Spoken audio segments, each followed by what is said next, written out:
Joe Rogan Podcast. Check it out. The Joe Rogan Experience. Train by day, Joe Rogan Podcast by night, all day.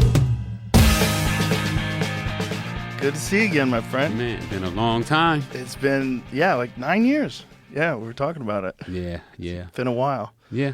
For people who don't know. I've been waiting.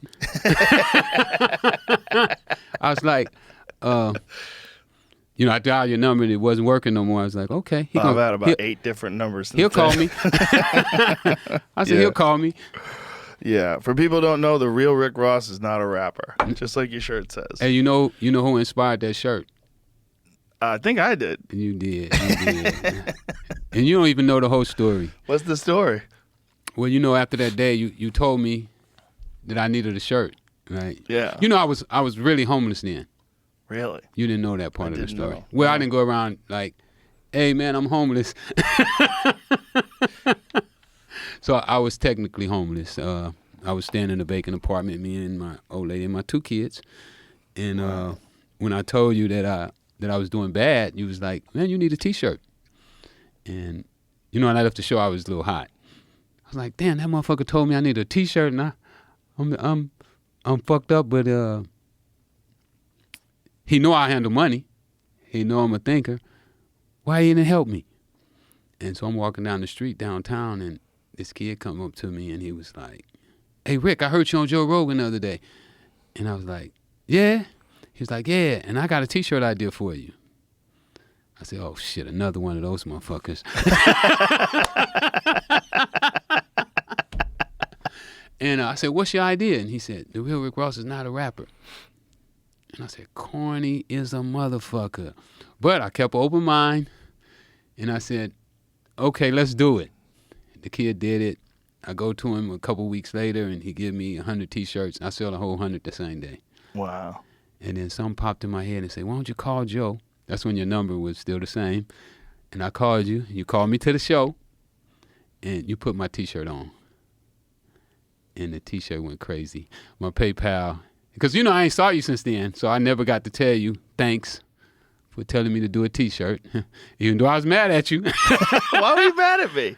Because I was like, why the fuck nobody helped me? I was looking for somebody to come and say, hey, man, here's $100,000. See what you can do with it. $1 million. See what you can do with it. That's what I was looking for when I got out of prison. I was like, somebody's going to come and say, man, I know you can handle money.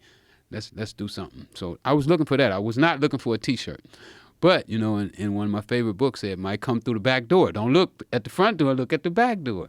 So I did that. And when you put that T-shirt on, man, my PayPal went like this here.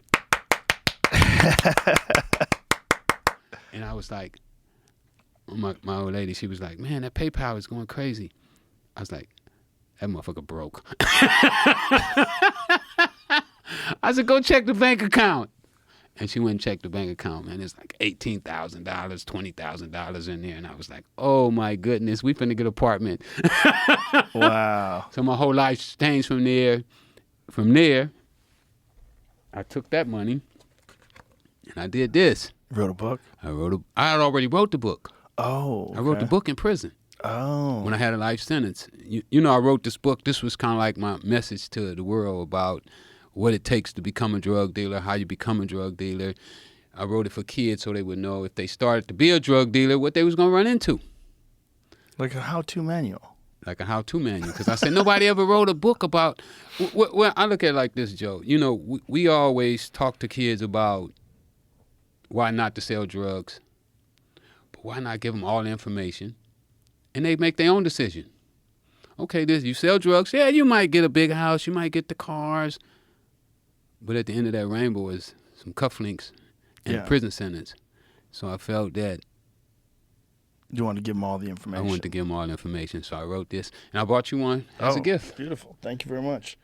Your story is incredible. And for people who don't know, just because, we did a couple podcasts in the past, but just for people that don't know, you unknowingly were, during the whole Contras versus the Sandinistas war, the United States government, or some people inside the United States government, were selling crack in the hood, and probably other places too, and they were using that to fund this war. They're using the money to fund this war. Yeah. And you were the one who was moving the drugs. Correct. And a lot of it. And you didn't know. You had no idea where. I was the dumb kid from South Central, man. Yeah. I never read a book. You couldn't read. I couldn't read at that time. Which is so crazy. Let me keep going. So you get arrested, you go to jail, you learn how to read in jail, learn how to become a lawyer in jail, figure out that the way they did you with 3 strikes was bullshit because it's supposed to be 3 different instances of you being arrested. They used the 3 instances of whatever they tried to pin on you. Correct. From one case, and so you got out of jail. I got out of jail. You would still be in jail right now. Right now. If I would listen to my lawyer too. Wow. Because he told me that that law didn't apply to me. I don't know. You know, it's funny because I said my judge and my lawyer and the prosecutor couldn't read. I mean, because it was really plain and simple in the law, the way they explained it. The most important thing was an intervening arrest. Not that you get convicted 3 times, but was an intervening arrest. Because they're saying that, you know, if you get a kid and he does 3 different things and you whoop him 1 time, that's for all 3. You know, now if he does something and you whoop him 1 time and that whooping is over, and then he goes and does it again and you whoop him for the same thing again, now you whooped him twice. Right. So the 3rd time, that would be a 3 strike. Right. And that's what the law meant. And they just couldn't understand that. Like, oh, no, that don't apply to you because you had a conviction in Texas and you had a conviction in Cincinnati and you had a conviction here. But they were all the same time. You whooped me 1 time. And so I get 2 more whoopings before it's a 3 strike. It's kind of a crazy story. I mean, it's a very crazy story because, you were a young kid. And it's getting more crazy, man. Yeah? I've been having so much fun, Joe. Like, wow. What's been going on? And you know what? And I owe you a lot of the credit, man, because you really, like, you kind of set me off, you know? You know, like, I don't know where I would have been had I not did that fucking T-shirt. You know what I'm saying? That fucking T-shirt paid our rent, man. Wow. I mean, you know, and my fucking kids now are playing tennis. Oh, my daughter's so fucking good at tennis. That's amazing. Man, she's like 12. Well, you were a great tennis player. I was good. I'm talking about like really good. They saying she like Serena good. Really? Yeah. Wow. Like and I try not to like, you know, because it's my daughter, so I gotta like keep myself honest. You know what I'm saying? Mm-hmm. But I'm seeing her do things that I was doing at 16 and 17, and she's just turned 12 and she's doing those things right now. Wow. And I'm like, wow, could she be this good? You know. That's incredible. Yeah. So, I mean, I'm just having so much fun, man. It's like my life has been good. You know, if I died today, you know, I wouldn't be mad. I just want to see them 2 grow up to be 20, 30 years old. And I've had a great life, man. I met some great people, and you know, I done had some things happen to me too, and it ain't all been rosy. You know, my documentary. I think was we working on a documentary when I did you the last time? I don't know. Well, you know, they took the documentary from me. What do you mean? What happened? Well, you know, we shot the documentary, and when it was time to put it out, we finished it. My 2 partners who put up most of the money got into an argument, and I went with the one who I thought was right. So we go to court, and the court ruled that Mark Levin and Mike Mungry won in court, and they had all the say-so about the documentary. I had no say-so, no accounting.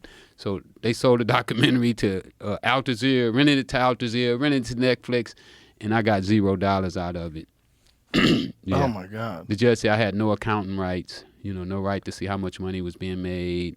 On a documentary on your life? Did I put money? I took money, T-shirt money, and put it into the documentary. I put about $15,000 of my own money into making it. We spent about $120,000 making the documentary, and here I am on Netflix on the front page too. I made the front page of Netflix for like a year. Wow. And I got $0 out of it. And then John Singleton, you know, he was working with me on the movie. He take all the stuff that we did from the movie and do this show called Snowfall, which was one of the biggest TV shows on TV, and I got $0 out of that. What? Yeah. So John Singleton? John Singleton did me like that, man. No way. Yes. He went with me to the premiere. Me and him went to the premiere of the documentary together. The day of the premiere, I got my first books from that book there, and I had my demo books. He bought one for $100, which I thought was like, yeah, I'm gonna do good with this book. $100 for one book. So he took that book and he did Snowfall, and he didn't count me as an advisor. He didn't count me in at all. Nothing. Did you talk to him?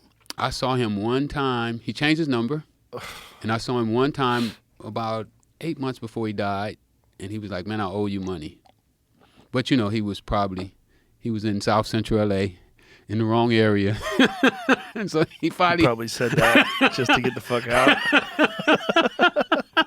I got you. Let me get out of here. So I totally understood. But other than that, it's been all right. There's a lot of people that disappoint you in this life. They do. It's very unfortunate. I do not understand why people do that, because that you think you're getting over, but you're not. That carries, that stays in your soul. It really does. It'll haunt you. It'll haunt you forever. Yeah, you fuck somebody over. It's better to be good, man. Yeah, it's better to be good. You're a great story, because a lot of people write people off, man. And there's a lot of people out there in the world that want to think that because someone did something that's illegal or someone did something that's bad, that makes them a bad person. And I think that's ridiculous. And I think I totally agree. You can't imagine what it's like to be someone unless you've lived their life. You don't know the circumstances that they fell into. You don't know the life that they were born into. You don't know. And there's a lot of good people out there that just get fucked. Made a bad mistake. Made a bad mistake in a bad situation, bad neighborhood, bad life. A lot of things just... And people see things different. You know, what you think is bad because of the circumstances that he comes from. Right. He doesn't think it's bad. Right, because it's normal. It's normal. It's normal. Absolutely. Yeah. Absolutely. And that was kind of the case, I wanted to be a drug dealer, because all the pictures I saw of drug dealing was look who I was doing drugs in the 80s. Everybody, right. all the entertainers, so I wanted to be in entertainment. Well, not only that, all the entertainers were talking about how they sold drugs. Jay-Z, Ice-T, Ice Cube, everybody. But they don't look at those guys as bad. But it's crazy. Those guys, they could be on CNN. Those guys can be interviewed everywhere. The red carpet, everybody loves them now. I used to be a drug dealer, so that's amazing, Ice-T. I don't know if Ice-T was a drug dealer, but, they rap about it. It was a big thing, But they don't believe, I guess they don't believe their stories. They believe it. It's just okay because now they're popular artists. Now they're famous. So they broke through. So when you break through and you're selling millions of records and people come to see you in arenas and everybody's singing along to your shit, somehow or another, it's okay. Like, you're absolved of all your crimes and all your sins, and you're welcome in society because you're very popular. Yeah. It's very weird. It's very weird. So people are so quick to write people off. I think it's part of it is because people are afraid to be written off themselves, so they want to do it to other people. I really do. Crazy. You want some coffee? Some water. You got some water? Water's right here. There you go. All right. It's,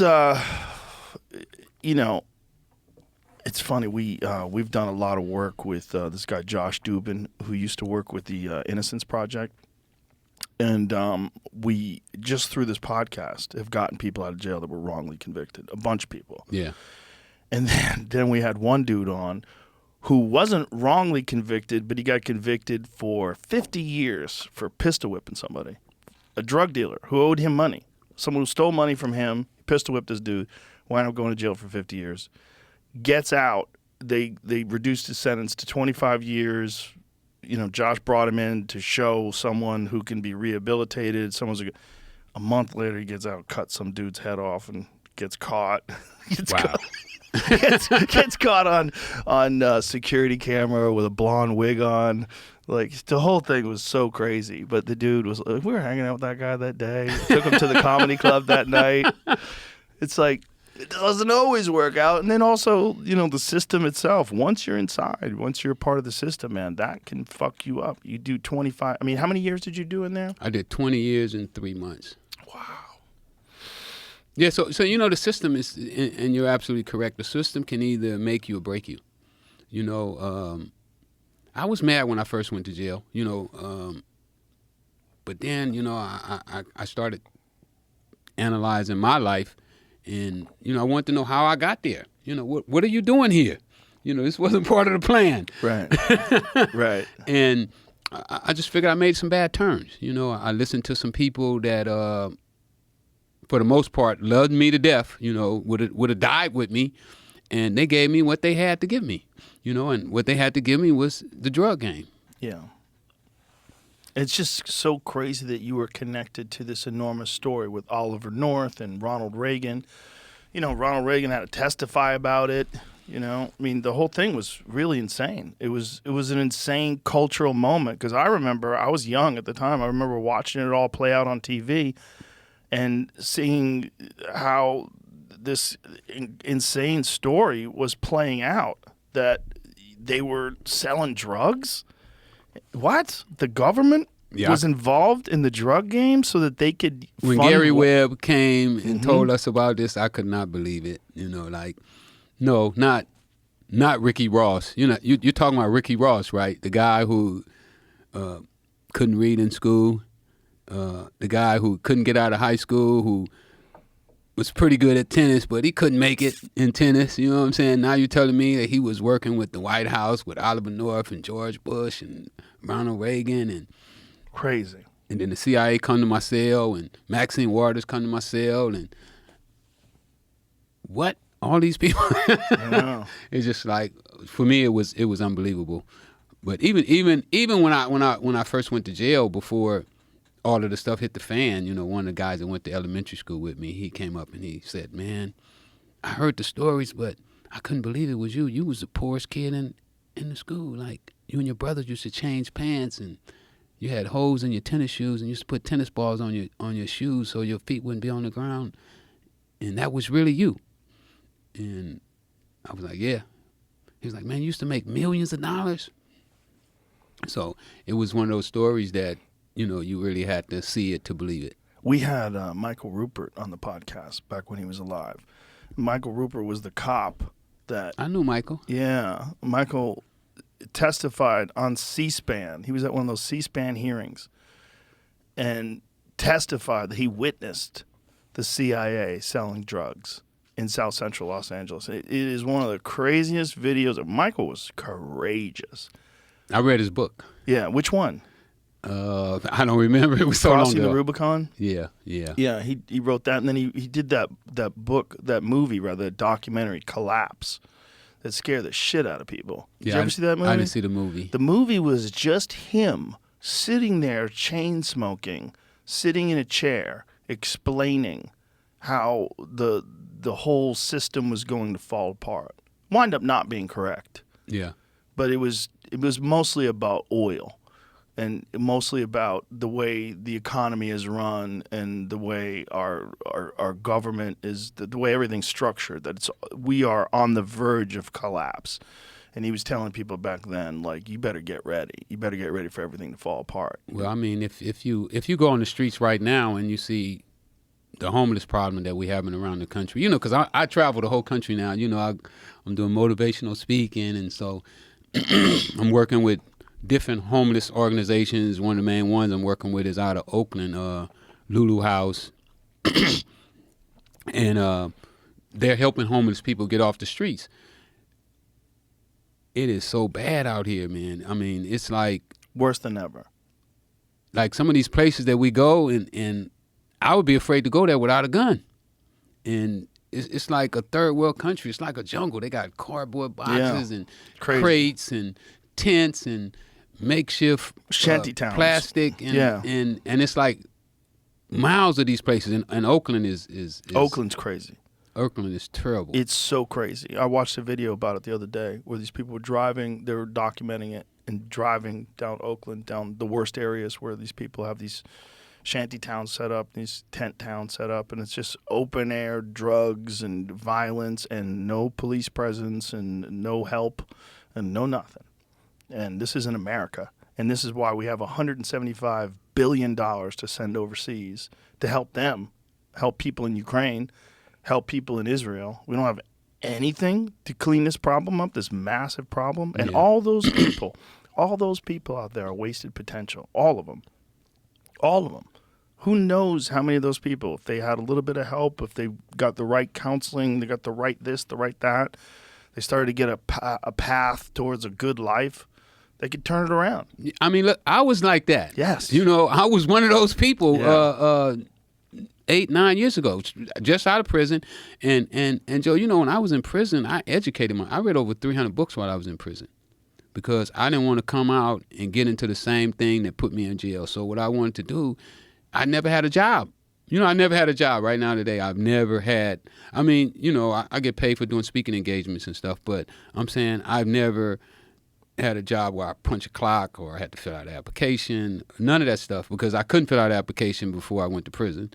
And now, you know, I'm not going to fill out now I'm not going to fill out an application, but I had all this potential, but I had nobody to give me a boost, you know, to say, and that's one of the things that I was saying about Lulu House that they're doing is they got housing for you. When people get out of jail, they can go stay there for a while. They give them clothes, they feed them, because sometimes you need those type of things to you know. My break was you putting on that damn T-shirt. Had I not got that break, I don't know where I would be at right now.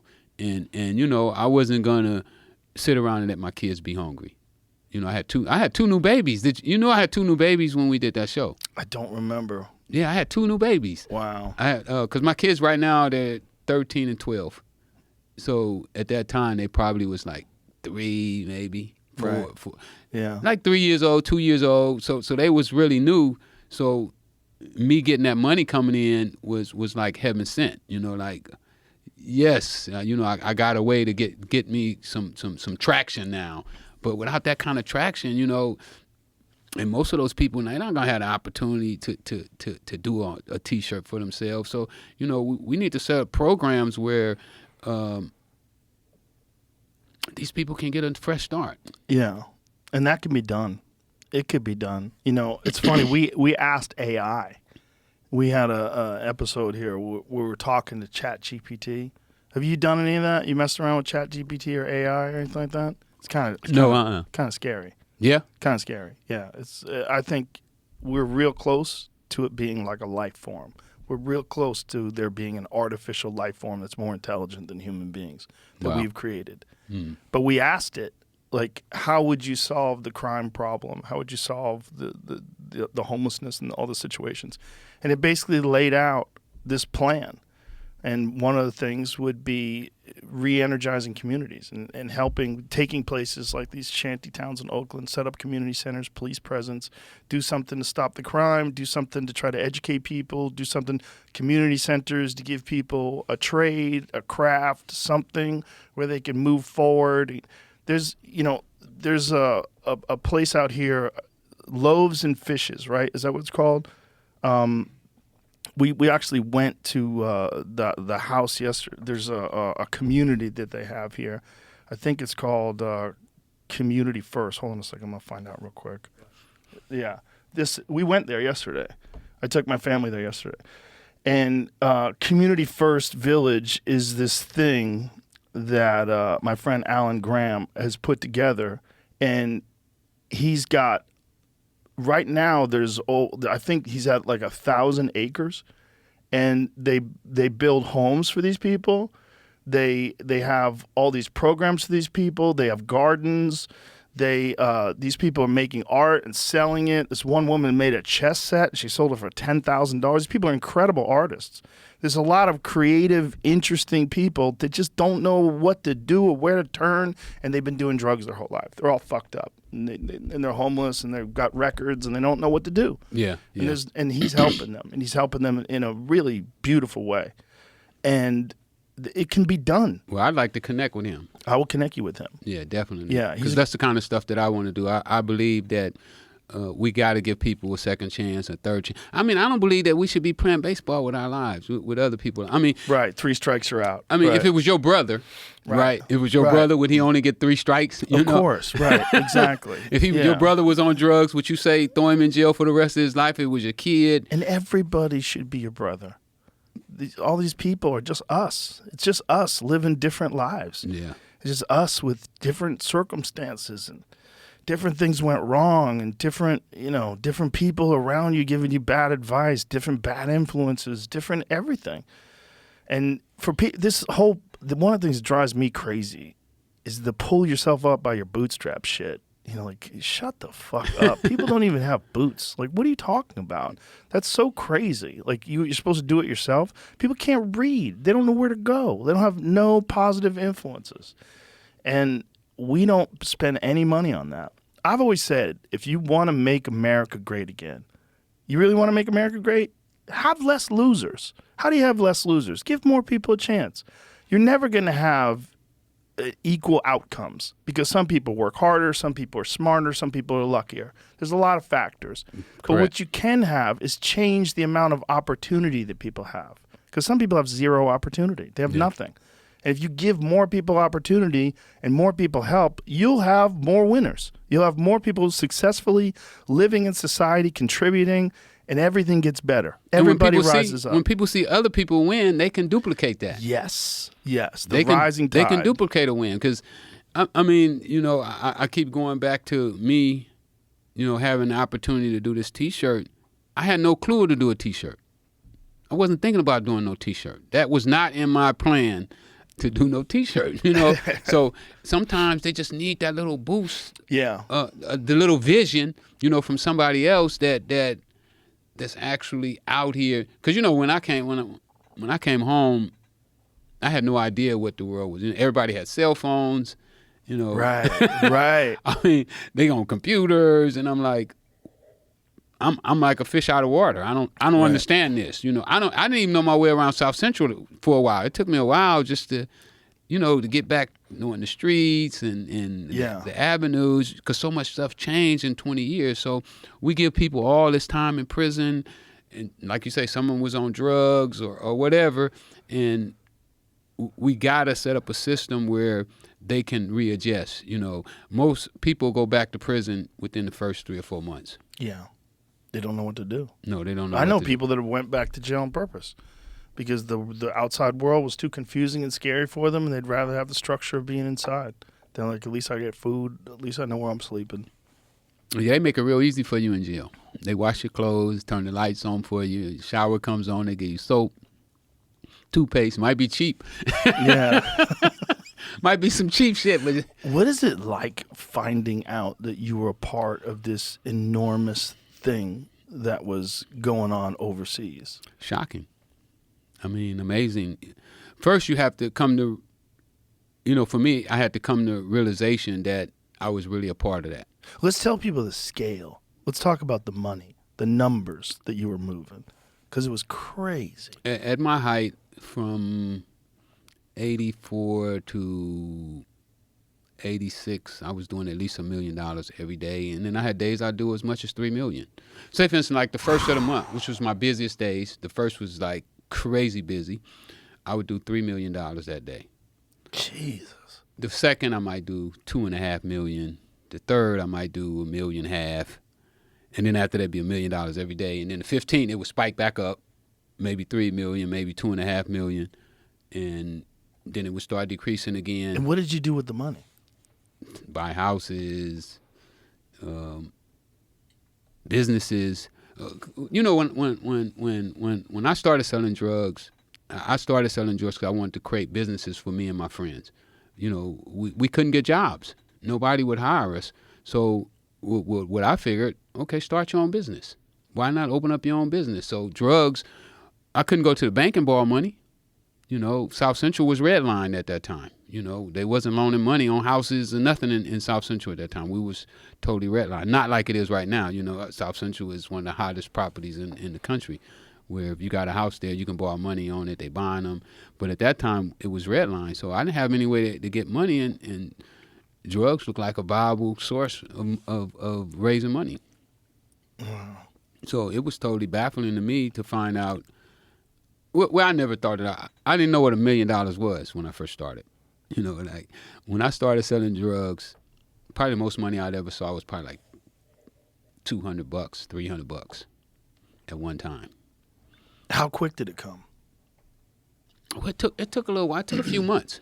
But you know, that's crazy though. You know when I started selling drugs, I was a tennis player. So I was very disciplined. You know, I did my runs. My backhand is off. I'm gonna hit 300-400 backhands over and over and over and over again. I'm not gonna stop until I do my number. And I took that same mentality into the drug business. You know, I'm not gonna stop selling my drugs to take my girlfriend to the movies. You know, I'm not going to the club. I'm not drinking. I'm not smoking. You know, I'm gonna stay up under this tree and wait till the money comes. It's funny because that discipline would have served you well in anything that you had an opportunity to do. I just didn't know that. Yeah, well, nobody ever sit me down and told me. I didn't have a coach. My mentors sold drugs, robbed people, stole cars. Yeah. You know, those were my mentors. Those were the guys. You know, my mom and my dad broke up when I was 4 months old. So I didn't really know my dad. Met him a few times. So the male figures that I saw was these street guys, you know, Crips, you know, Bloods. And when I stopped playing tennis, I was 18 years old. And I was old enough to know, like, oh, I ain't shooting nobody because he wear red. I ain't shooting nobody because he wear no blue. You know, I ain't with that. I'm not sticking no gun in nobody's face to rob them. You know, I'm not doing it. So I had to find what I felt was a valuable way of making a living. And when I saw cocaine, shoot, they come over and they dancing. We going to the club. I need a 50. Me and my girl, we turn it up tonight. So I was like, damn, they're going to give you $50 and you make them feel like that? I want a part of that. I want to be with that. I want to be the one to make them happy like that there. And I'm going to get paid to make them feel like that there. I'm all in. And I dove in, you know, and I was in love. You know, I was in love with the business. And it wasn't... It was the first very successful thing that you'd been a part of. Yeah. I mean, I was a little successful at tennis, you know. I made all conference, all city, but that didn't put no money in my pocket. Right. Right. All the trophies is good and, you know, the pats on the back, but, you know, now I'm putting money in my pocket. You know, I can go by my mom's house and say, hey, go pay your light bill. Yeah. You know, put gas in your car. You know, my little brothers and sisters didn't have to go to school with holes in their tennis shoes no more. You know what's really crazy, Rick? Here we are in 2024. You know, this is 40 years later, right? Mm-hmm. 40 years. 40 years later, and nothing's changed in terms of drug dealing. Nothing's changed in terms of drugs being legalized. They're still giving money to criminals, and particularly criminals in Mexico. I mean, that's literally what funds the cartels, and the fact that there's a demand in America and the supply is all brought over, or for the most part, a lot of it is brought over by the Mexican cartels. We're just empowering them. We're just giving them money. And you know, I thought about that a lot, about what you're saying. And because in order to get rid of drugs the way they're trying to do it, they would have to get rid of all three elements. Right. You know, you'd have to get rid of the manufacturers. Yeah. You have to get rid of the distributors, and you have to get rid of the users. Yeah. Because if you get rid of one, the other two are going to create that one again. And I would like to know, I mean, I don't necessarily think you should do cocaine. I've never done it. I got lucky, excuse me, when I was in high school, my friend's cousin got hooked on coke, and I watched his life fall apart. And I was like, oh, I don't want nothing to do with that. I was always terrified that I was going to do something that was going to turn me into a loser. So, you know, I grew up poor, and we moved around a lot, and I always felt out of place. I never felt like I had anything going on in my life until I started doing martial arts when I was a kid, when I was like 15. That's when I really got into it. And then from then on, I said, this is the key to life. The key to life is discipline and focus. And I don't want nothing that's going to take away my focus. Nothing's going to take away my drive. And I saw my friend's cousin. I was like, God damn, he was a good dude. And now he's like a vampire. And now he's like hiding in his attic apartment. And they're all just like doing coke all the time and selling coke. It was horrible. Yeah. So I never fucked with coke. But I know a lot of successful people that every now and then they do a little coke, you know, and I think it's like everything else. There's a lot of things. Alcohol is addictive. I like a little alcohol every now and then. I don't think it's that bad. Yeah. You know, I don't think weed's bad. I don't think any of these things are bad. I think what's bad is bad behavior and bad thinking and not understanding the consequences of what you're doing. And the consequences of what we're doing by making drugs illegal is so crazy. Because all we're doing, we're not reducing the demand, we're not reducing the supply. We're just empowering criminal elements in another country that now are immensely powerful. And it makes people want to get involved because of the money. Incredible amounts of money. And if you're living in Mexico, shit, you think South Central is poor.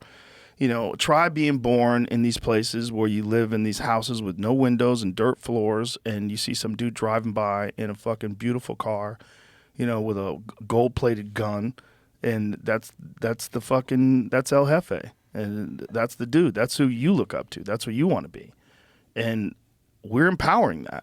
We're empowering all of that in this country by our stupid fucking laws. I agree. I totally agree with what you're saying, and I thought about that what would happen if coke lost its value totally? You know, if it had no value. I mean, if it was worth what it's really worth. You know, it's a plant, so it grows wild, so it doesn't take anybody to grow it. So you're talking about it might be worth pennies.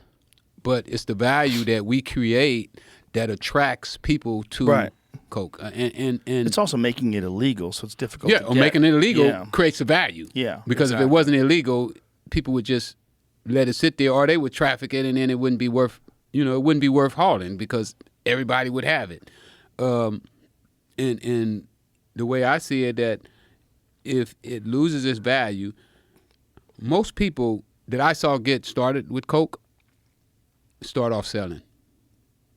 And they get curious. Well, what does it do for you? And they try it. And they are not capable of not doing it anymore. I did it for about 2 weeks. You know, when I got up to like an ounce, my cousins talked me in. Hey, go ahead and try it. Go ahead and try it, because I never tried it before. I never smoked marijuana or nothing at that time, and they talked me into trying it.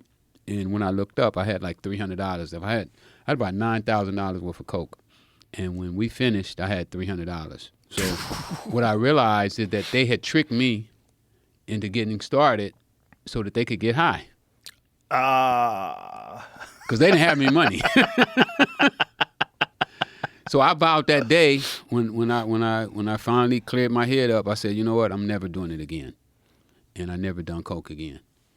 Yeah, it's not a good drug, but there's a lot of things that aren't good drugs. Do you know who Dr. Carl Hart is? No, I never. He's a professor at Columbia, and he was a clinical researcher, and he was a very straight-laced guy. Never did any drugs, no nothing. And when he started doing clinical research on different drugs and different things, he realized that all the things that we're being told about drugs are incorrect. A lot of it is overinflated. A lot of it is exaggerated. And, he talks openly about responsible drug use. I mean, this guy's a professor, legitimate academic, an intellectual. And he talks openly about his own personal drug use. Yeah. About how, that these things can be used responsibly, but that thought is never out there, that nobody says that. Everybody tells you if you do drugs, you're going to be an addict. You do drugs, you're going to be a loser. Well, these people, so many people are making money off of the illegal drug market. I mean, if you just imagine how much money has been spent on incarceration, on probation, just policing. prisons themselves, privatized prisons. So these people don't want drugs to not be valuable to the system. They want it to stay the way it is so they can keep making their money. So they do commercials and they market just like everybody else market their business to stay in business. Right. So those are the things that we're dealing with, and we have to get people that are more sensible.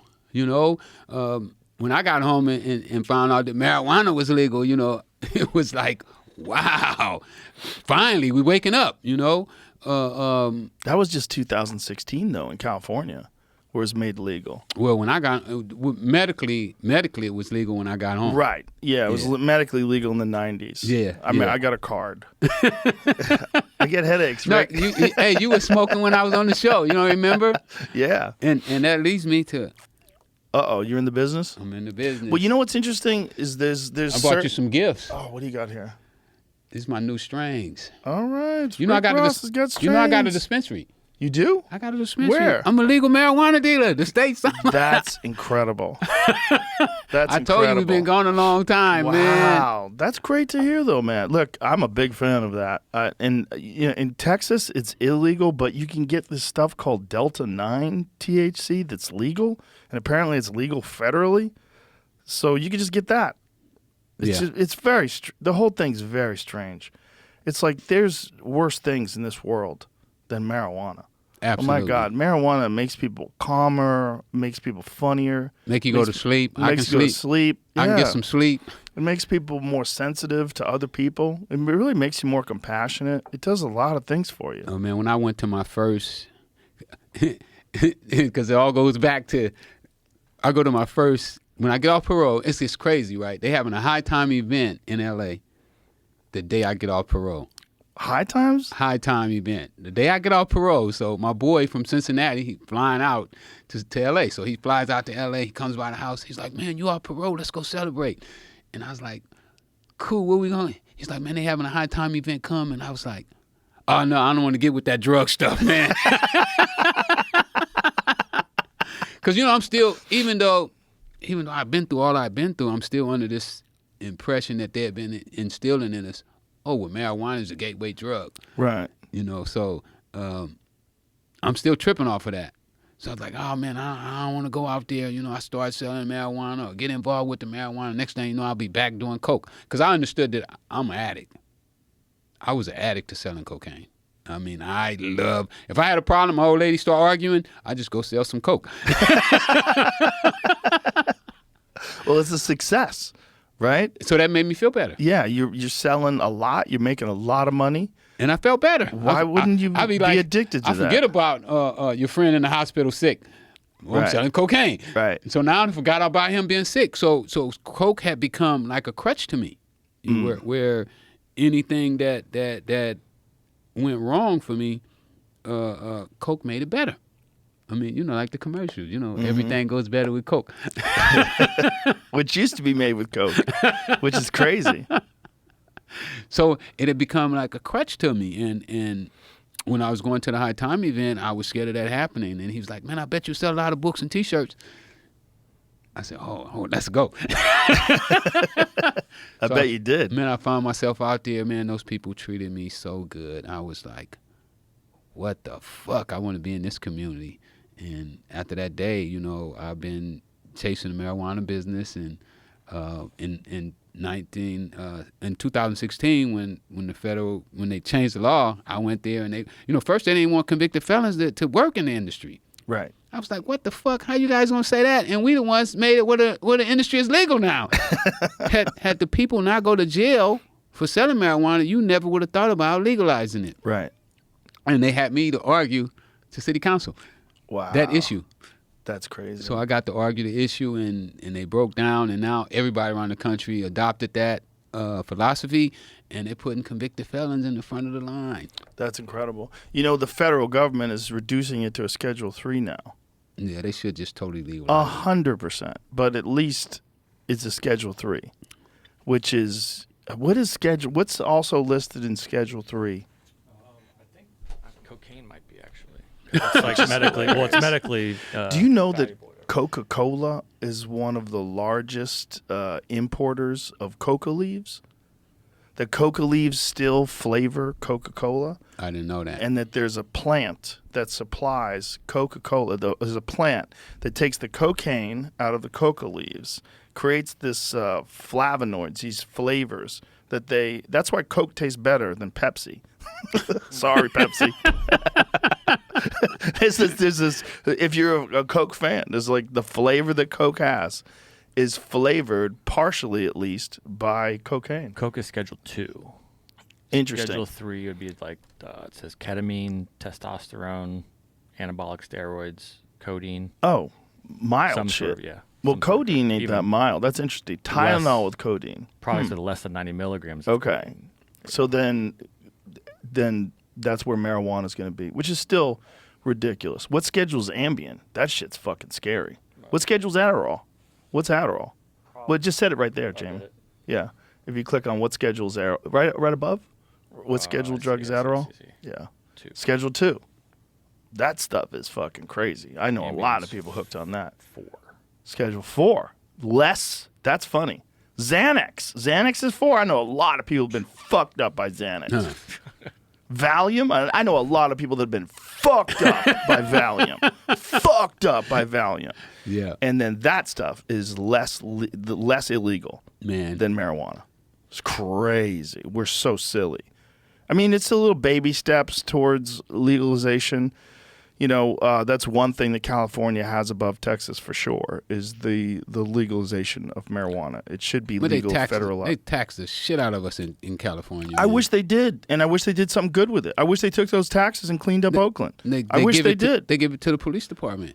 They don't even do that, man. They're defunding the police department in California by $150 million with a new budget proposal. Oh, yeah? $150 million. All the fucking problems they have.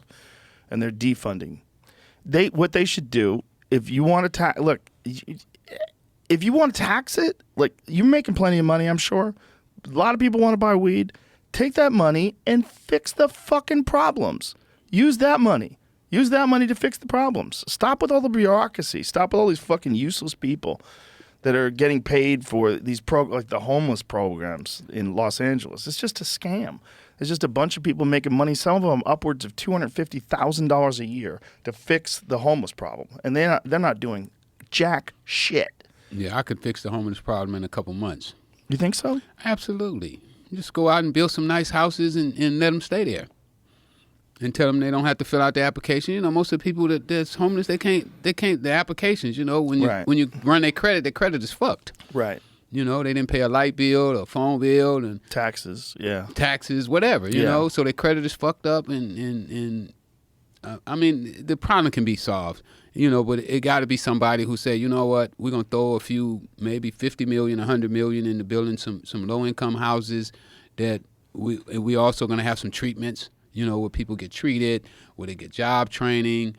It's just so many things. I mean, I don't know. Even when I look at, you know, some are supposed to be millionaires, billionaires, you know, the way they, I don't know. I would look at this problem and I would solve it totally different.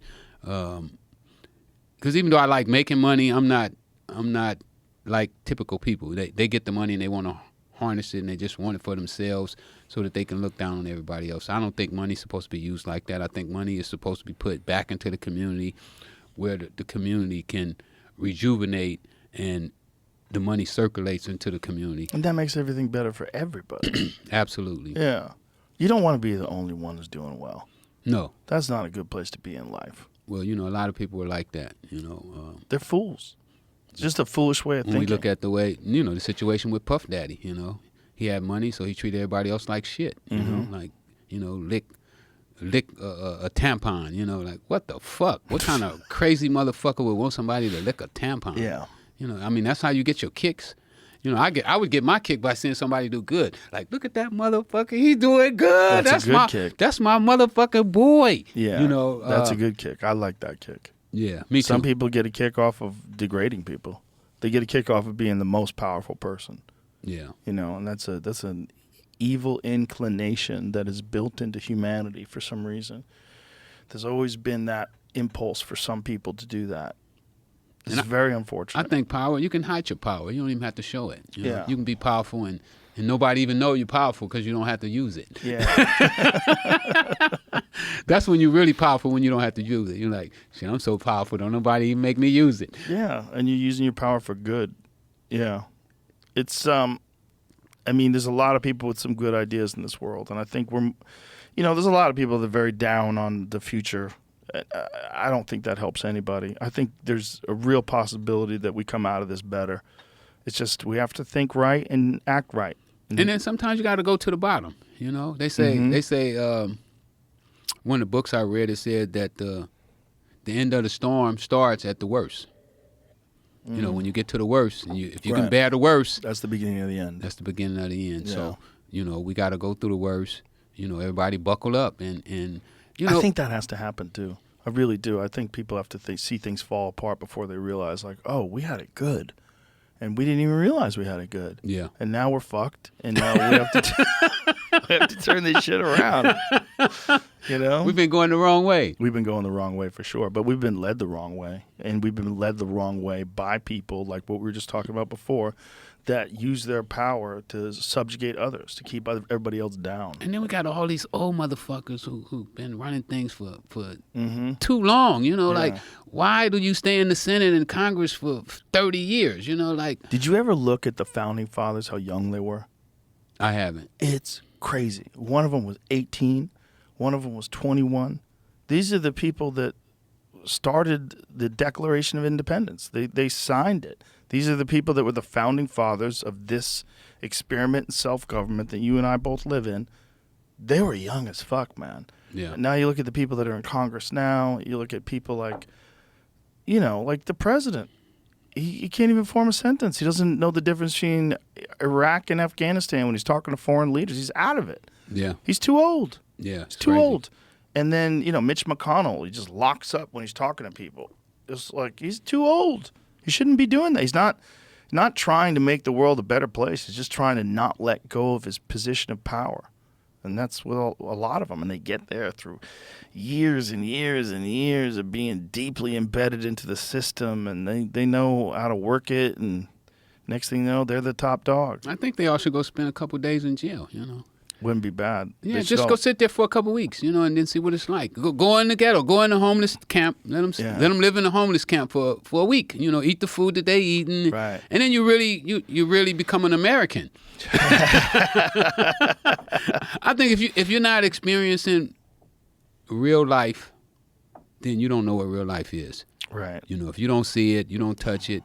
Some of these people never go out to the communities. Right. They go straight from universities right into jobs in the system. They work their way up the ladder. Yeah. And then they have disdain for the common people, which it could have been them. Different roll of the dice, different circumstances, different life. Different parents, different place you live. Could have been different them. brother. Different everything. Could have been them. Could have been them. And people don't want to think that. They genuinely want to believe they're special, which I think is a trap. Well, we all special. Yeah, but I mean special, different than everybody else. Yeah, when you start to look down on everybody else, that's bad. Yeah. When you feel privileged for no reason. And right. if you go out and you do something special, then maybe you're special, But if you're not doing anything that anybody else can't do, then you're no better than nobody else. Well, there's definitely special people, but special people are just people. And they're just people that have put an extraordinary amount of effort and time, and maybe they have just a God-given talent, and they've achieved incredible things. And those people also, what they do is they elevate everyone around them because they make you realize, like, wow, my watermark was here. Now it's here. Well, those are the people that I consider special. Yes. If you can make other people, right. If you can lift up other people, yes, then you're special. Yeah, I mean, there's so many people just by virtue of their success and the example that they set.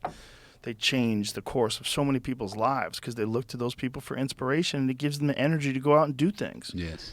It gives them the energy, the thoughts, the idea. Like, that guy did it, I can do it. That's what I want to do. I want to succeed. And it could be a great thing, or it could be what happened to you. It's like the wrong inspiration. Absolutely. You say, that's what these guys are succeeding. We don't have shit. They have money. I can do that. And then you do that.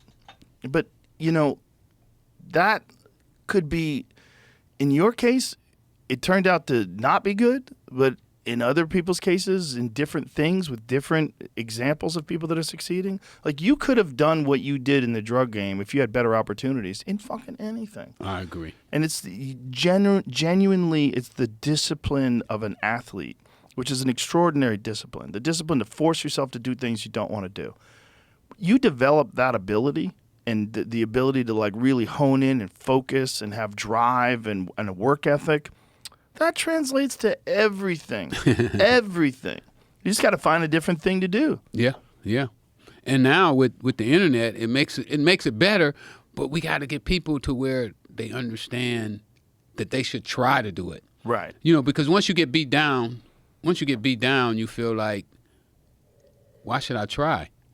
I'm gonna get beat down again. Right. You know, I don't have the support. You know, I don't have the crutch to hold me in position until I can build my strength up to be on my own. And right. I think that we as a society have to give this to our children, because if we don't, our children are going to be in trouble. Yeah, that's true. Yeah, our entire society. And our society, I mean, we're all supposed to be one team. This especially. Yes. Yeah. Yes. I mean, if we have countries at all, if there is if you believe in America, you believe in any country, that's supposed to be your team. So everybody is supposed to be on that team together. And everybody. Supposed to be trying to make the team win. Yes. The whole team. And that can be done. And no man left behind. No man left behind, yeah. And if something is wrong, you know, we got to look out for the ones that, you know, that are slow. That's the sign of bad leadership in our country, that's not being addressed. That's bad leadership. That all they're doing is serving the interests of all the wealthy people that got them into power in the first place. And the wealthy people, you know, once you get wealthy, you should want to be a philanthropist. I mean, in my opinion, one of the greatest things that a person could do is help somebody else. You know, I mean, that is so, to me, that's like so fulfilling. You know, I people tell me, you know, when I do stuff for people, they be like, oh man, thank you. And I'll be like, thank you. Shit, I should be thanking you because you just made my day, you know. Yeah. I got off by doing that. Yeah, that's what people don't realize. Like, doing something nice for people is selfish. Yeah. Because it makes you feel good. Selfish. They like, they might ask me for a picture in the airport, and I'll be like, sure. You want to take a picture with me? Right. And you make them feel good, but you make them feel good and then too. You give them some good advice, and yes. And it's like, wow, what a feeling it is, you know. So I don't know. It's just, you know, I just come up different, you know. And I'm from the streets, you know. I'm from where people kill you for colors. You know, some of my first heroes was Tookie Williams. You know, I used to look up to Tookie Williams. I wanted to be like Tookie. I wanted to be a Crip. You know, so to now see the world to where I should be trying to save lives, you know, is a total different mentality than when I was 12 years old, 11 years old, you know, and I'm saying guys fight over a color and stuff. That was because I was ignorant. I didn't know any better. Right. You know, but once I was educated to the facts that, hey, we supposed to be helping save lives, not destroying a life. What was it like once you got into jail and learned how to read and then started reading and recognizing that the world was just a much different place than you thought it was? Mind-blowing. I hate that nobody ever sit me down and explained to me how exciting book reading was. And you know, the books I started to read was about making money. I gotta tell you that too. There was about either making money or how the mind works. You know, how to think. You know, how to think successfully. How to have faith in yourself. How to believe in you. You know, because when you don't believe in yourself, it's hard to believe in anything. Right. You know, if you believe you're a loser, then you think everybody else is losers as well. Right. So having these experiences in these books, you know, Think and Grow Rich by Napoleon Hill, like, just blew my mind. You know, like, fuck, people actually think like this here, you know, like, you can think and grow rich. You can use your mind to create, and you only really need one idea that could make you a fortune, you know. You shouldn't be allowing other people to feed your mind their ideas, you know, what they think you should be, you know. Because when I was coming up, other people affected the way I thought, you know, like, man, you play tennis? That's a girl sport. You know, you reading a book? Why you reading a book? You need a gun. You know, so these things start to shape your mind. And, you know, when I found out from James Allen that I am the gardener of my mind and I have to keep my mind weed free. You know, I had to pluck the weeds out as soon as that a negative thought pop in. Because, you know, even since I've been home, you know, they didn't offer me coke. I had a few guys come up, oh, I was just playing. You know, nudge you on the shoulder. I was just playing, just see where you was at with it. So as soon as those things happen, you got to get rid of them. You know, because when Blandon approached me about selling drugs again, I wasn't planning on selling drugs no more. But when he kept offering it, and when I listened to the tape in court, man, you know, I'm in court. We going to trial, and they playing the tapes of our recorded phone calls. And he says, Rick, I got 700 kilos. The first thing popped out of my mind, my mouth. And I don't even know I said this. How much? First thing. And I done told myself, I have promised myself, Joe, I promised myself and my kids, I'm never selling coke again. But when he asked me that question on that tape, which is probably what convicted me. Wow. I said, how much? Wow. Unconsciously. I think I had fallen asleep behind the wheel. So you had already decided to get out. I was out. I hadn't sold drugs in 5.5, 6 years. Really? Yeah. And the conversations on the phone are what got you convicted? Yeah. Was he wearing a wire? He was wearing a wire. Yeah, he was recording the conversation. He'd already become a government informant. Oh, my God. And I asked him how much. Oh, my God. They played that over and over in the courtroom. How much? How much? I just kept hearing myself say, how much? Oh, my God. And I just put my head down because I knew that that was a crucial mistake. Wow. Even though I didn't bite that time. I didn't bite. But you did say how much. I did say That's how much. all it took. That's all it took. So that showed the interest. Oh, my God. See, if I would have said, oh, I don't fuck with drugs no more. But, you know, I'm talking to my partner. You know, I'm talking to the homie. Right. We chopping it up. Right. Old times. Just good out times. Of curiosity, how much? Good times, you know, sound like good times. I don't sell drugs anymore, but out of curiosity. What kind of figures are we talking about here? Yeah. It's exciting too, right? Yeah. That's also a part of the problem. Regular life gets mundane. Selling drugs is exciting, man. I bet. The girls? I bet. Girls like drug dealers. I bet. Drug dealers have a lot of money. Nice cars. Yeah. Pay for nice hotels. Yeah. Girls like nice things. Buy you nice gifts. Nice shoes. Nice bag. Nice this. Nice clothes. So it's easy, you know, when I go out and I talk to these young guys, I don't criticize them because I understand what they're going through.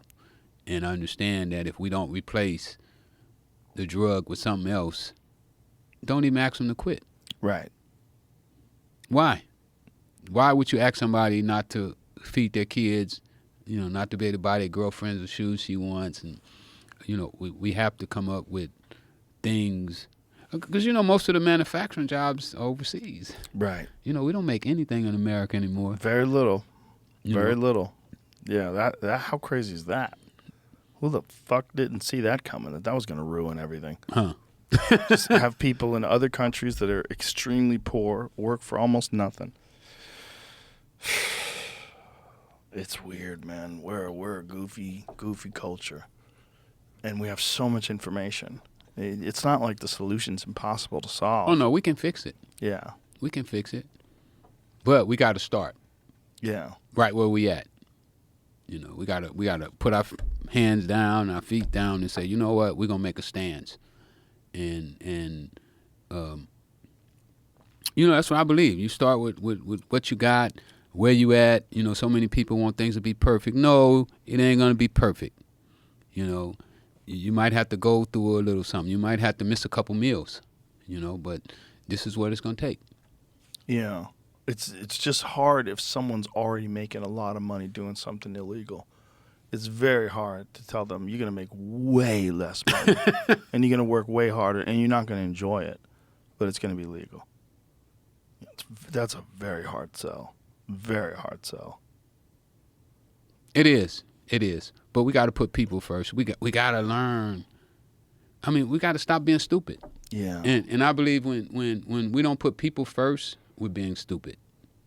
Yes. Because without people, there's no drugs, Right. There's no business, there's no nothing. We are people. We It's are us. the people. It's us. It's just one team. Team human. Let's win, baby. Yeah. The crazy thing is there's enough resources for everybody. There's enough for everybody. There really is. It's just our system is just manipulated and all fucked up and poorly organized and badly planned. I agree. Yeah. I agree. I'm I'm deep in the marijuana industry now, and I'm watching these guys, and these guys are making millions of dollars, but I'm watching them cut their own throat. I'm sitting here and I'm literally watching them like take razor blades to their necks. And, How so? well, some of it I can't talk on the air about it because it ain't proper. Right. Got it. Got it. But I would just tell you that I'm being privileged to see this business destroy itself. I'm watching them just destroy their business. No organization, no camaraderie. I'm gonna beat this guy out. I'm gonna beat that guy out. I'm gonna put him out of business, and they really gonna put themselves out of business at the same time. It's like I saw a thing in National Geographic when I was in jail, and it was an alligator and one of those big water moccasins was fighting, and the water moccasin wound up swallowing the alligator. Really? Yeah. But in the process, he swallowed the alligator, so when the alligator go inside, he's still alive. He takes his claws and go like this here. Oh, go Probably his last. It was probably a python. Might have been a python. Yeah, that's in the Everglades. Yeah. Yeah. Do you know the largest population of pythons in the world is in the Everglades? I didn't know They're that. not even from the Everglades. I didn't know that. Just assholes releasing them. And then maybe a research center that got hit with a hurricane. There's a lot of speculation about how the population got so large, but there's over 500,000 pythons. Wow. But yeah, they swallow the alligator, and the alligator cuts its way out of their body, and then they both die. They both died. There's a photo of a 12-foot alligator bursting out of the body of a python. Look at this. So this python swallowed this alligator, and then the alligator's tail is poking out of it as it clawed its way out. That's its tail. Yeah. So they're both dead. They both died. Yeah, and especially when you're talking about the weed business. How much weed can you sell? You really want to put everybody out of business? Are you fucking retarded? Why don't you just, make as much money as you can and then encourage all these other people to make as much money as they can and hang out together? Go have a barbecue together. Go fucking go to dinner together. Let everybody do good. Yeah, everybody fun. set limits. Right. Everybody set limits. Okay, we're going to make this amount of money. Yeah. The competition is within yourself. The competition is to do better. And if you see other people doing better than you should say, what are they doing different than me? You should be inspired instead of trying to squash their business. They can't think. It's stupid. It's a stupid. These people can't think. They like gangbangers almost to me. It's very similar. There's the same patterns. Those patterns exist in politics, in business, in everything. Drug dealing, gangbanging, everything. It used to exist like that in comedy. It used to be comedians were all out for themselves. It just takes someone to kind of explain to everybody, this is stupid. There's not that many of us. We're all in this together. It doesn't benefit you at all if someone Let's make fails. society better. Yes, let's make everything better. Let's make everything better. Yeah. That's what it's supposed to be about. That's what it should be about. When it's all said and done, I read a book and the guy says, when you're at the end, how do you want to be remembered? And me, I want people to say, Yeah, maybe they might say I sold drugs. I don't care about that part. Yeah. I only sold drugs 8 years. But at the end, I wanted to say he made the world a better place because he lived. You know, when I go out like that there, I'll be a happy man. Well, sometimes you have to do the wrong thing in order to be an example of someone who can do the wrong thing and course correct and then become a better person. Like, if you're just a good person from the beginning, that's kind of boring. I like a guy who fucks up a few times and then figures it out. And then that can inspire people who have already fucked up their life. Because people want to think that once they fucked up their life, oh my God, I'm a fuck up. But that's not really the case. This life is like, treat it like a game. Like, if you lose one hand of cards, you're not a card loser for the rest of your life. You got to figure out, what did I do wrong? Well, I hit at 17. I should have just stuck in I would have been all right. Yeah. You got to learn. And the only way to learn is to fuck up. And this idea that when someone fucks up, they're a fuck up. No, they're a human being. They're a human being with either bad information or bad counseling or bad examples. And they went down the wrong way. Get off the carpet. Yeah. They knock you down, get up. Yep, get up. Because they say you're still the champ as long as you get up. Well, a lot of people will disagree with that. I mean, it's unfortunate, this mentality that people have. It's a famine mentality, and there's enough for everybody. There really is. And it's also what you were saying, that you like, it's selfish to be generous. It's selfish to be nice. It's selfish to help people because it makes you feel better. It really does. It's really beneficial to you, and you feel good about yourself. You're like, at the end of the night, when you lay your head down, you're like, I'm not a piece of shit. I'm a good guy. I'm helping people. People like me, and I like them. And we all benefit, and everybody grows. And that's nice. That's a good way to live your life. And that's a good example to set, and that can be done. And this idea that there's, that's just you against the world, that's crazy. Yeah. That's gonna fuck you over. And I think that's a big problem that we have, and hopefully we can start working on that. Have you met this rapper that has been running around with your name? Oh, he for all these dodges years? me. He dodges me. You never seen him? No, I call him Bad Leg Slipper Out. You see what happened the other night? He walked Adrian Broner into the ring. And Adrian Broner got knocked out. Or didn't get knocked out. He got beat up. The worst beating he ever got before in his life. Well, Adrian Broner is a cautionary tale because he was an incredibly talented young man. Very, very talented when he was young. But he fucked off too much. And he didn't stay the path. He didn't stay disciplined. And, he had some losses. And Maidana hurt him. That was like the first one. Yeah. There's a few different fights. He just, and now, what is he, 35, 36? Broke. And if you're normal men, healthy men, when they hit 36, their body starts to decline. Absolutely. And he's not that healthy. I mean, he was fat just a little while ago. Gervonta Davis took him in, and he started training with Gervonta, and he documented it. So he showed photos of, like, he had this big belly, he looked fat and out of shape, and then leaned himself down to where he had a six-pack again. But you're just getting back in shape. These motherfuckers that you're fighting have been in shape for a decade. They stay in shape for a decade. Their reflexes and timing and technique is finely honed to a razor's edge. You can't just jump back in and compete with some dude who's been on the game for 10 fucking straight years. Yeah, and is focused and on the path. It takes a long time to get back to where you were. Yes. Forget about to where they are. You might look the part. You may be able to hit pads and everybody's like, oh, he's back. Like, the difference between success and failure in the boxing game is fractions of a second. Fractions of a second. The ability to maintain a pace for as many rounds as the fight is. The understanding of how to pace yourself. The ability to handle the pressure. The pressure of knowing that you fucked up for so long and this is a big opportunity. The nerves, the anxiety, the sleepless nights before the fight. All that's going to weigh on you. All those different things. When you look at the elite of the elite boxers, to a man, to every one of them, they're disciplined and they stay focused. And like, okay, you know who's the same age as Adrian Broner? Terrence Crawford, best boxer in the world. I agree. Best boxer. I agree. I am so excited to see this fight with Canelo Alvarez because I think the Saudi Arabians have so much money. They're throwing so much money at boxing. And the guy who's the head of boxing over there wants to make that fight happen. I think Terrence Crawford, forget about the 3 weight classes. I think he could beat Canelo. I think he can too. He's the best switch hitter in boxing since Marvin Hagler. And and his hands are like rocks. I held his hand in Dallas. I found Kid Austin, the boxer. Oh, did you? Yeah, he was 2-0. So I helped him get to where he's at now, even though I don't get any credit for it. A lot of people fucking you over, man. So I went to that fight, and Terrence was there, and I was with Anthony Peterson. I manage Anthony Peterson. Anthony, 39, he wants to come back, so we're going to see.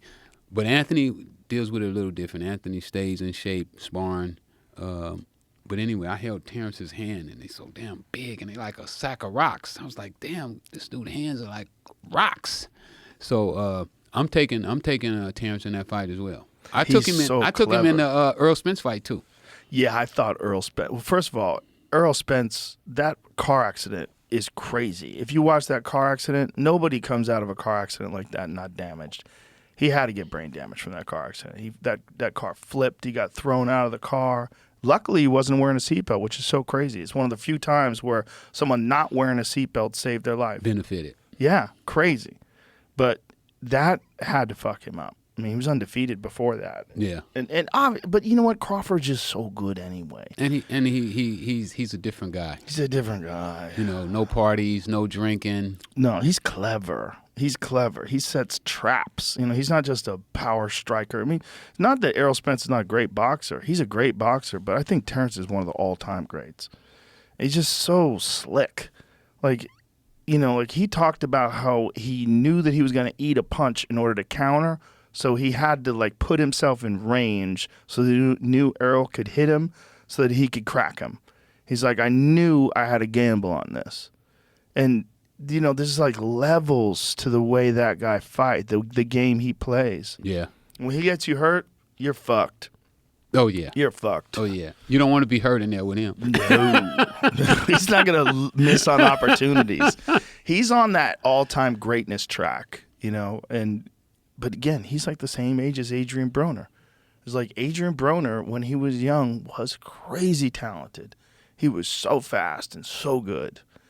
But you can't fake that game. You are either all in or you are faking it. Yeah. And if you are faking it, you're going to run into some dude who's all in. You're going to run into some David Benavidez character that's just not skipping days. No. Not skipping days. Who really want it. Really wants it. It's everything. But it's hard when they get the money to stay on that track. Yes. When they get rich, Yep. You want to enjoy. Mm-hmm. I guess you want to enjoy your money. Of course. Of course, but that comes at a price. And some people, the only person that I know that has really been able to avoid that temptation is Floyd. Floyd Mayweather was still elite, the elite of the elite, while he had hundreds of millions of dollars. Yeah. Just still. He would go to a club, drink water, and then run home with his jeans on. Run home for miles. He'd have his driver's drive, and he would run behind him. We picked him up in Memphis. He got off the plane. Looked like he was on the plane working out. He probably was. Yeah. He had on his shorts and was sweaty, and he ran straight in, went in the shower, showered up, then put his suit on, and went to the club. So what you're saying is what I believe is to be correct. Yeah. He shows you all the watches and shows you all the cars and shows you the big house. But what you don't see is the discipline. The straightforward, eyes on the prize, discipline and focus. That's how you get to be a Floyd Mayweather. You don't get to be a Floyd Mayweather any other way. Yeah. There's a lot of talented people out there. There's a lot of people that are gifted, athletically gifted. They're faster than other folks. They hit harder than other folks. But it's the discipline and the focus that leads you to the end. That's how you become a great. There's no other way. There's no one becomes like a Sugar Ray Leonard or a Floyd Mayweather or a Tommy Hearns without discipline. It doesn't happen. You have to stay focused, always. And if you don't, then worse. Then you're left with a life of regret. That's what we were saying about the drug business. I mean, it applies to really anything. And that's why I believe that I can play major roles in so many different businesses because, and I'm at the point in my life that I know that all I got to do is sacrifice for a couple months, and you're in the game, you know. I've been in boxing now for like 6 years, you know. I manage about 6 or 7 fighters. Who do you manage? I got a guy, Bashan Champ right now, Alvin Vermeer. I just signed a kid. I just signed my first national champs. I got like 4 national champs. Ashland out of North Carolina. Damn, I can't even think everybody's name, and I shouldn't have named nobody because everybody be like, why you didn't mention me? Why you didn't give me a shout out? Yeah. But I got about four national champs that I'm signing this year. And I'm not a big fan of boxing. You're not? No, I'm not. Really? I mean, I think when you're trying to knock the most valuable thing that a human being has, which is their brain, you're trying to knock their brain out. Right. I think it's almost like dealing coke almost. So why are you involved in it? Because I hate to see these guys wind up broke at the end of their careers. And they're going to do it anyway. So you're going to try to help them. I'm going to try to stop that. And then they have so much influence over our people, man. Like they can say a word and our people just follow them. That is the thing. When you see someone succeed and someone who lives a disciplined life, especially if you're like a fan of a boxer, it'll make you want to live like that. Yeah, so I just felt that I could step in and really help these guys with their money, as well as help them become the mentors that they should be. And that's why I got into boxing. And I started, Floyd picked me up from the halfway house. He did? Yeah. He picked me up from the halfway house. Yeah. That's crazy. And I was trying to, show him what I know, but he didn't really want to use me for that, Have you ever seen anybody confront Rick Ross about you? Not in person, no. Anytime I'm around, he disappears. But is there any video of anybody hey, why are you running around with this dude's name when this dude's out of jail now? Well, these guys, they kind of like we talked about, when you got some money, they don't care if you beating women or making them lick tampons. Everybody fuck with you. Right. So, he was on top of the world at one time. He was a corrections officer. Yeah, but he was. But when he got some money, they forgot about he was a correctional officer. You got gangsters, doing records with him, and people who say, "Oh, I hate snitches" and all this, but they doing records with a police officer who put handcuffs. I got letters from guys that was in jail with him when he was a correctional officer, and they told me what a shitty guy he was. That they would be shooting dice, he would take the dice and all the money, and they got extra soup. He'd take the soups and wow, and just stuff that normal officers just don't. Officers. I mean, everybody in jail got extra soups. You save your soups because it might come a time and you ain't got them, so you stack your stuff up. But most officers don't even care. Who cares about extra soup? We trying to get the dope dealers and the guys with the knives, but then you got those ones and they're like, oh, well, you got an extra pair of underwear. You going to the hole. Yeah, and that's how he was? That's how he was. They say that's the kind of cop he was. And then when I hear that he's the biggest gangster rapper on the planet, it's like... It's just so crazy. What is it like having a dude running around out there with your name? Like, if there was a rapper out there named Joe Rogan, I'd be like, what the fuck? I mean, it's crazy. Like, how would you take my name and not have the decency to ask me first of all? You should have asked, but then never pay homage. He won't even admit that he stole the name. He tells people that he invented the name. Like, how the fuck do you invent this name? Well, it's so crazy because the name was famous. Your name was famous. Everybody knew who you were. When the case came out and when the connection to the Iran-Contra affair came out, when everybody found out what was going on, you were a legend. Yeah, you throw a few $1 million, toward Instagram and Facebook and the radio station, and everybody forget about that, and you put a little gold chain on, you drive nuts. A Rolls Royce and a couple of pretty girls. It's one thing if his name was Rick Ross. It's possible there could be another Rick Ross out there. I've met other Joe Rogans. That's real. Yeah, me too. I met other Rick Rosses. But what the fuck, man? The guy knows who you are. Everybody knows who you are. Takes your name. I mean, it's like, it doesn't even make sense that it's like, didn't you have a case? You had like a legal case about it. Yeah, I lost the case. How the fuck did you lose? They say I should have filed a lawsuit. The judge got to make a technical decision. She had to make a decision, when did the public first become known of him using my name. So what she did is she picked a little radio station outside of Miami that played his record for the first time. So that was the date that the public first became known that he was using the name. So there was a statute of limitations of when you were supposed to address it? Yes. How much time? 2 years. What? Yeah, you get 2 years. So if we went by her time frame, I should have filed my lawsuit 5 days before I got out of jail. Oh, my God. I was 5 days late. That's so crazy. But I think she would have found another reason to come up with a date. Well, the record company probably would have helped, right? I mean, think about how much money they're making off of him. Oh, yeah. They would have owed me. They have 15 lawyers. Oh, my You know how much money they say they spent on the lawsuit? How much? $1.5 million. Wow. You know how much they offered me? How much? Zero. Zero. They never come and say, hey, man. What would you have accepted? Just to like... Well, you know, Joe, my mom, we was getting evicted out of my mom's house during the time of the lawsuit. So I imagine if she was losing her house for $220,000. So if somebody would have came up and said, hey, I'll sell your mom's house. Because, you know, I was worried about my mom. My mom was, at that time, she was 83, 84. And one of my biggest concerns was her being homeless. So I probably would have took $220,000. If he would have came and said, hey, I'm going to sell your mom's house. Let me have Rick Ross. Change your name to Mitch or whatever. Well, you wouldn't have to change your name. That's crazy. But I would have licensed. I didn't even care about the name. Right.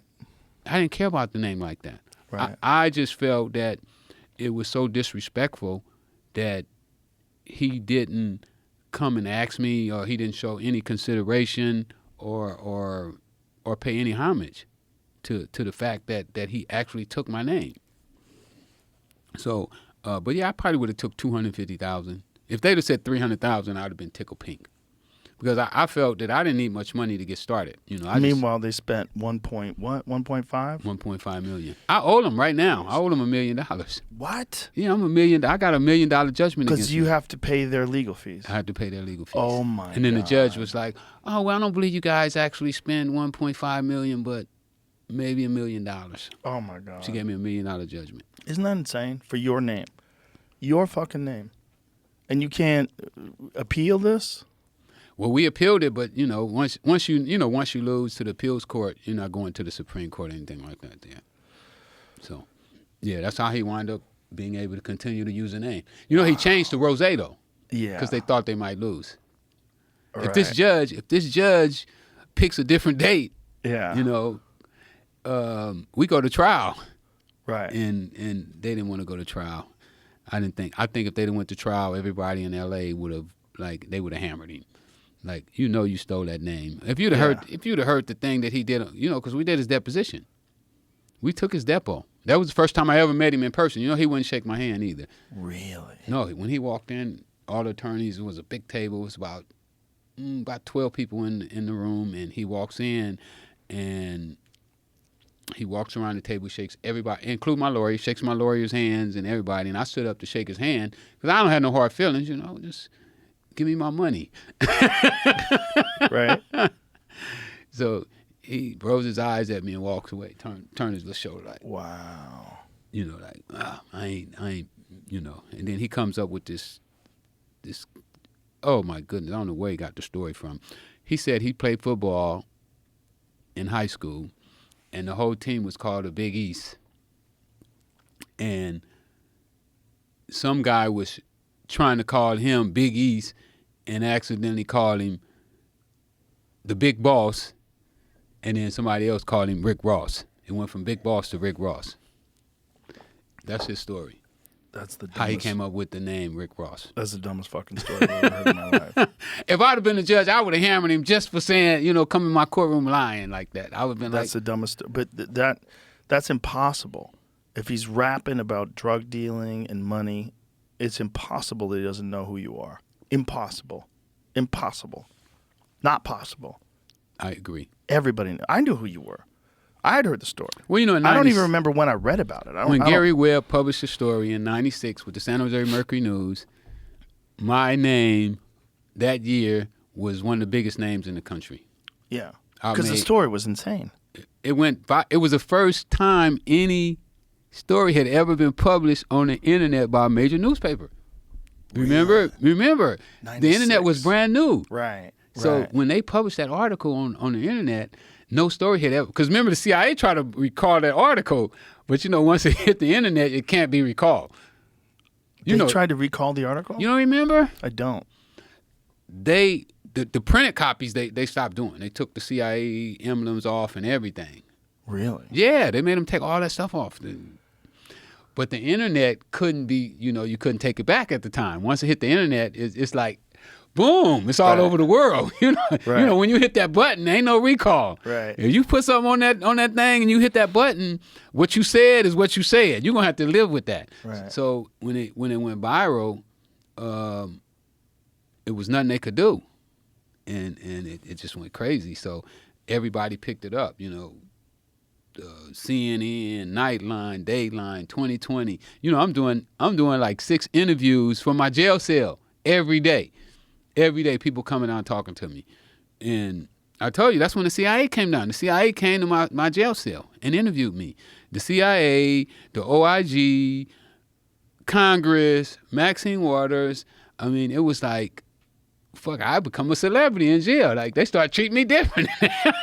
What did the CIA say to you in jail? What did I know about cocaine, being trafficked by the Contras?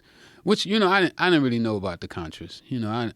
I knew Danilo. I don't know about no damn Contras. And, I knew... You knew the guy who was supplying you. Yeah, that's all I know. I don't know if he was a Contra or if CIA informant, or I don't know none of that shit. I never cared. I'm an illiterate, 28, 30-year-old guy from South Central, never watched the news, and...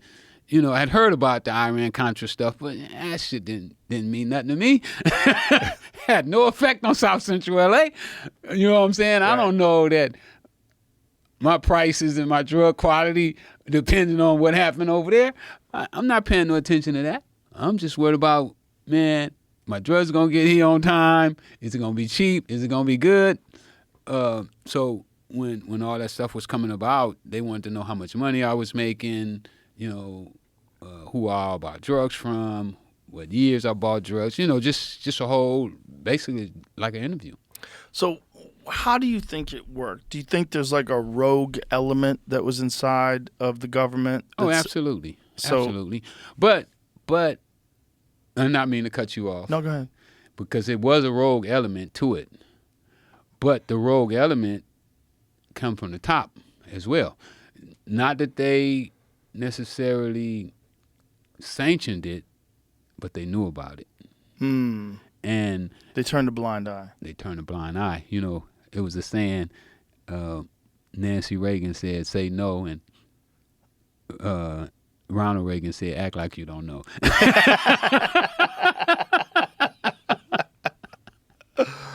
Yeah, that's what they did. They admitted.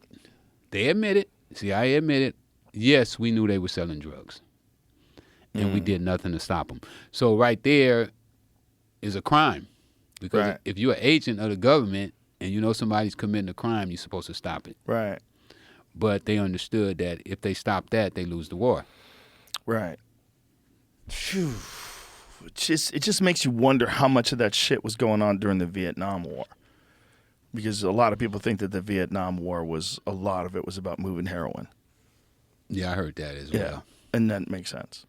It makes sense. Like, if you are in a business, especially the Vietnam War, right? Because the Vietnam War was started with a false flag.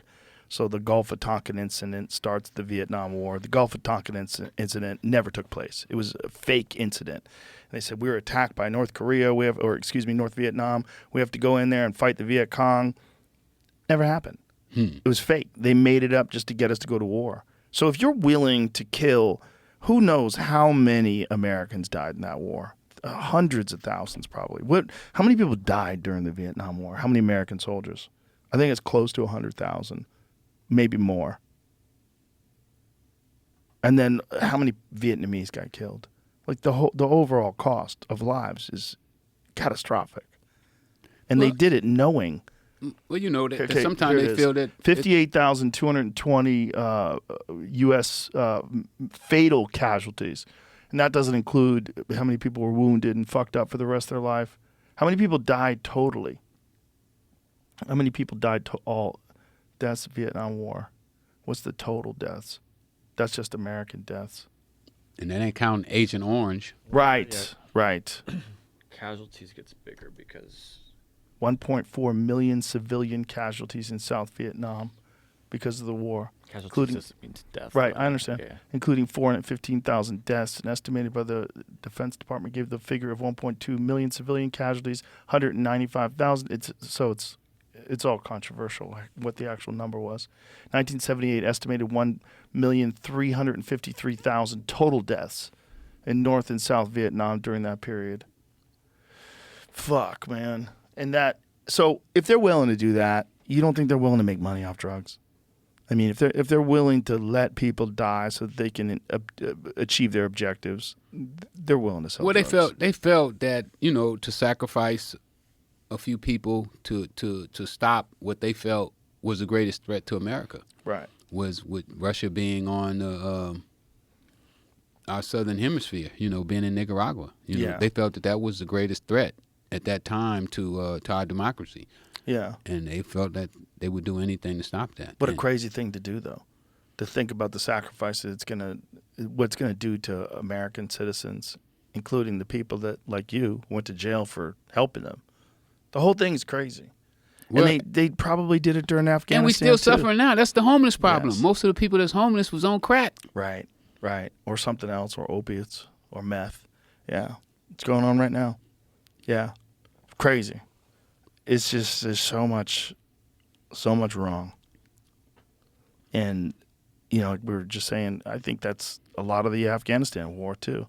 There was one of the best videos out of the Afghanistan war that's so ridiculous is watching Geraldo Rivera interview soldiers that are guarding poppy fields, because they have to guard the poppy fields, because if they don't, then these poppy farmers won't side with them, and then they'll side with the Taliban. So they're interviewing American soldiers who are guarding heroin being grown.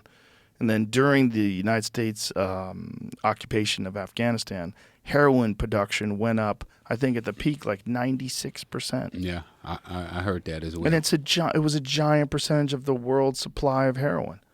And we are guarding it? Like, what? And it didn't become that until after we went over there. And you don't think someone had a piece of that? That's crazy talk. If they did it with the Contras and the Sandinistas, you don't think they would do it with Afghanistan? I think there's rogue elements that look at drug dealing and look at it as an opportunity to make money to fund black ops projects, to fund things that are, that don't get put on a ledger. Nobody has to know about. Well, I mean, and just think that if we didn't have situations like what you got here with your podcast, the people wouldn't even know about this stuff. Right. Where would the normal person find out? They're not going to talk about that on CNN, no, Nightline, Dayline, NBC. None of those people are going to talk about these topics. I mean, I'd be totally baffled, Joe, with some of the stuff that takes place in this country. I've been on every major news channel in this country. Since I've been home, I feel I have done some amazing things. I spoke at UCLA, USC, Stanford, St. John's. Nobody covered it. Nobody came and heard me talk to young people about how they're going to get started selling drugs, how you're going to get introduced to drugs, who's going to introduce you to drugs. Like, most people don't even know how people get introduced to drugs. They thinking that it's some boogeyman that comes with a dark jacket on and he's hiding in the dark. Hey, little kid, you want some drugs? And I'm like, no, that's not how it's going to happen. It's going to be your best friend. It's going to be your uncle, your father, your mother, your brother, your sister. Those are the ones that you trust.